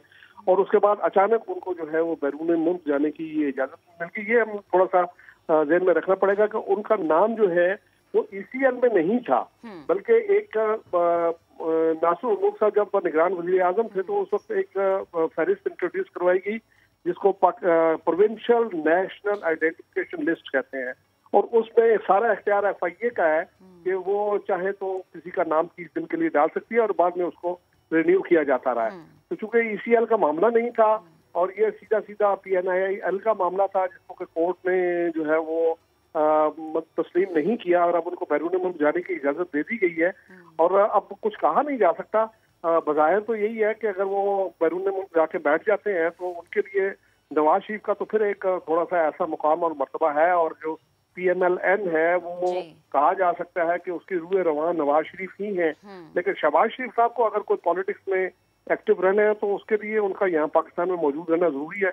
मेरा ख्याल है कि वो नवाज शरीफ नहीं बन सकते वहाँ बैठ के भी, तो अगर उनको पॉलिटिक्स में कोई दिलचस्पी है तो उनको आना होगा, और इलाज के नाम पे बाहर नहीं बैठा जा सकता। हमारे यहाँ चूंकि ये एक बदनाम फिनोमेना हो गया है कि लोग इलाज के नाम पे बाहर जाते हैं और उसके बाद बैरून मुल्क बैठे रहते हैं। अगर देखा जाए तो 2 मरतबा बेनजीर भुट्टो मरहुमा जो हैं वो भी पहले ज़िया-उल-हक के दौर में और बाद में फिर परवेज मुशर्रफ के दौर में इलाज ही के नाम पे बाहर गई थी, और वो फिर बैरून मुल्क बैठ गई थी। अगरचे उनके आने पे कोई पाबंदी तो किसी किस्म की नहीं थी, लेकिन वो वहां से आई नहीं। और नवाज शरीफ का मामला ये है कि वो इलाज के नाम पे गए और 8 हफ्ते की उनकी जमानत थी, लेकिन वो अब तक वो वहाँ पे बैठे हैं और बज़ाहिर कोई इलाज की ऐसी कुछ चीजें सामने आ भी नहीं थी, लेकिन वो वहाँ पे बैठे हुए हैं और यहाँ वो आने के लिए तैयार नहीं, जबकि यहाँ पे वो मतलूब है।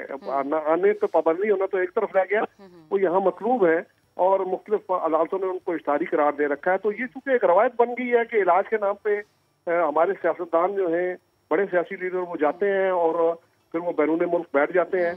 इसी अंदाज में देखा जा रहा है। लेकिन शहबाज शरीफ ने अदालत में ये भी तो बोला ना कि मैं 2 बार बाहर जाकर खुद वापस आया हूँ। ये जो एक मशरूत इजाजत अदालत की जानिब से दी गई है, क्योंकि अदालती मामलात पे आपकी बहुत गहरी नजर है, अगर यही छोटे भाई बड़े भाई वाला रवैया रखते हैं कि जाकर नहीं आते या इलाज के नाम पर मजीद इस चीज को आगे बढ़ाना चाहते हैं, तो फिर अगली अदालती कार्रवाई क्या हो सकती है?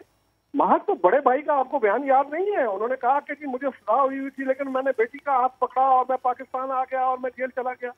ये बात तो वो भी करते रहे, और इस चीज की प्री जो है वो उन्होंने मीडिया में भी दी, उन्होंने अदालत में भी जब कभी कोई इस किस्म का मामला हुआ तो उन्होंने कहा जी कि मैं बैरून मुल्क बैठने नहीं जा रहा हूँ, मैं वापस आने के इरादे से वापस यानी बैरून मुल्क जा रहा हूँ। लेकिन 1.5 साल हो गया, वो वहीं तशरीफ फरमा है और इलाज का जहाँ तक ताल्लुक है मुझे उसकी कानूनी निटिग्रिटीज पता नहीं है, अगरचे कि वो इस बात के कि वो रिपोर्ट जो है वो यहाँ पे भिजवाएं और उस रिपोर्ट को फॉलो करना वो हुकूमत की भी जिम्मेदारी थी।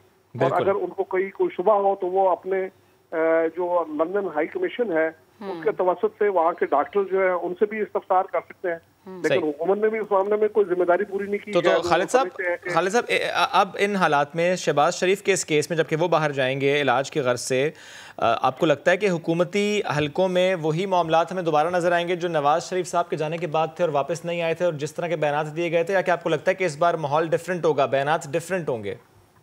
देखिए ये जरूरतें जो है इनकी तब्दील होती रहती हैं। अगर तो ये महसूस करेंगे कि शहबाज शरीफ साहब को समझेंगे कि यहाँ वापस आना उनके लिए ज्यादा फिजिबल है और उनके लिए कोई ऐसी डिफिकल्टी भी नहीं है क्योंकि जमानत तो उनकी बाहर हुई है, गिरफ्तारी का कोई इम्कान नहीं होगा, तो फिर तो वो वापस आने को तरजीह देंगे। और इलाज का मामला जहाँ तक उनका है, उनके बीमार होने में कोई शुबा नहीं है, वो बहुत सीवियर किस्म के कैंसर में मुब्तला रह चुके हैं और उसका उनकी मुख्तलिफ सर्जरीज जो हुई है इस तरह से उनका मेडिकल चेकअप जो है वो भी उनकी एक रिक्वायरमेंट है। लेकिन मैं जैसे पहले अर्ज कर रहा हूँ कि हमारे मुल्क में रवायत ये बनी हुई है कि इलाज के नाम पे कायदीन बाहर जाते हैं और फिर वहीं बैठ जाते हैं और उनका इलाज मुकम्मल नहीं होता। ठीक है खालिद साहब, बेहद शुक्रिया, आप हमारे साथ मौजूद थे और गुफ्तगू कर रहे थे। आगे बढ़ेंगे, एक और अहम खबर, PSL के बकिया मैचेस अब पाकिस्तान में नहीं जनाब UAE में कराए जाएंगे, ये फैसला हो गया है। PSL फ्रेंचाइजर्स और PSL इंतजामिया का इत्तेफाक राय हो गया है। अहम खबर आपको दे रहे हैं, PSL के बकिया मैचेस कोविड की वजह से पोस्टपोन्ड हुए थे, एक्सपेक्ट कर रहे थे कि ये ईद के बाद पाकिस्तान में होंगे, कराची में होंगे, लेकिन अब ऐसा नहीं होगा, ये मैचेस अब UAE में कराए जाएंगे। दरखास्त दी गई है UAE की गवर्नमेंट को, लेट्स सी उस पर रिस्पॉन्स क्या आता है। कादिर खाजा ने हमें ज्वाइन किया, उनसे हम डिटेल्स लेंगे। जी कादिर। जी बिल्कुल, पाकिस्तान सुपर लीग मैनेजमेंट और तमाम फ्रेंचाइजीज के जो वर्चुअल इजलास था वो अभी कुछ देर पहले हुआ, जिसमें PSL के बकिया मैचेस कहाँ करवाएं उससे हवाले से फैसला किया गया कि UAE वेन्यू फाइनल किया गया और PSL फ्रेंचाइजीज और PSL जामिया एक पेज पर। ठीक है कादिर ख्वाजा, बेहद शुक्रिया आपका, आप हमें अपडेट कर रहे थे। वक्त हो गया खत्म, आपसे मुलाकात करेंगे कल, अपना बहुत सा ख्याल रखिए, अल्लाह हाफिज।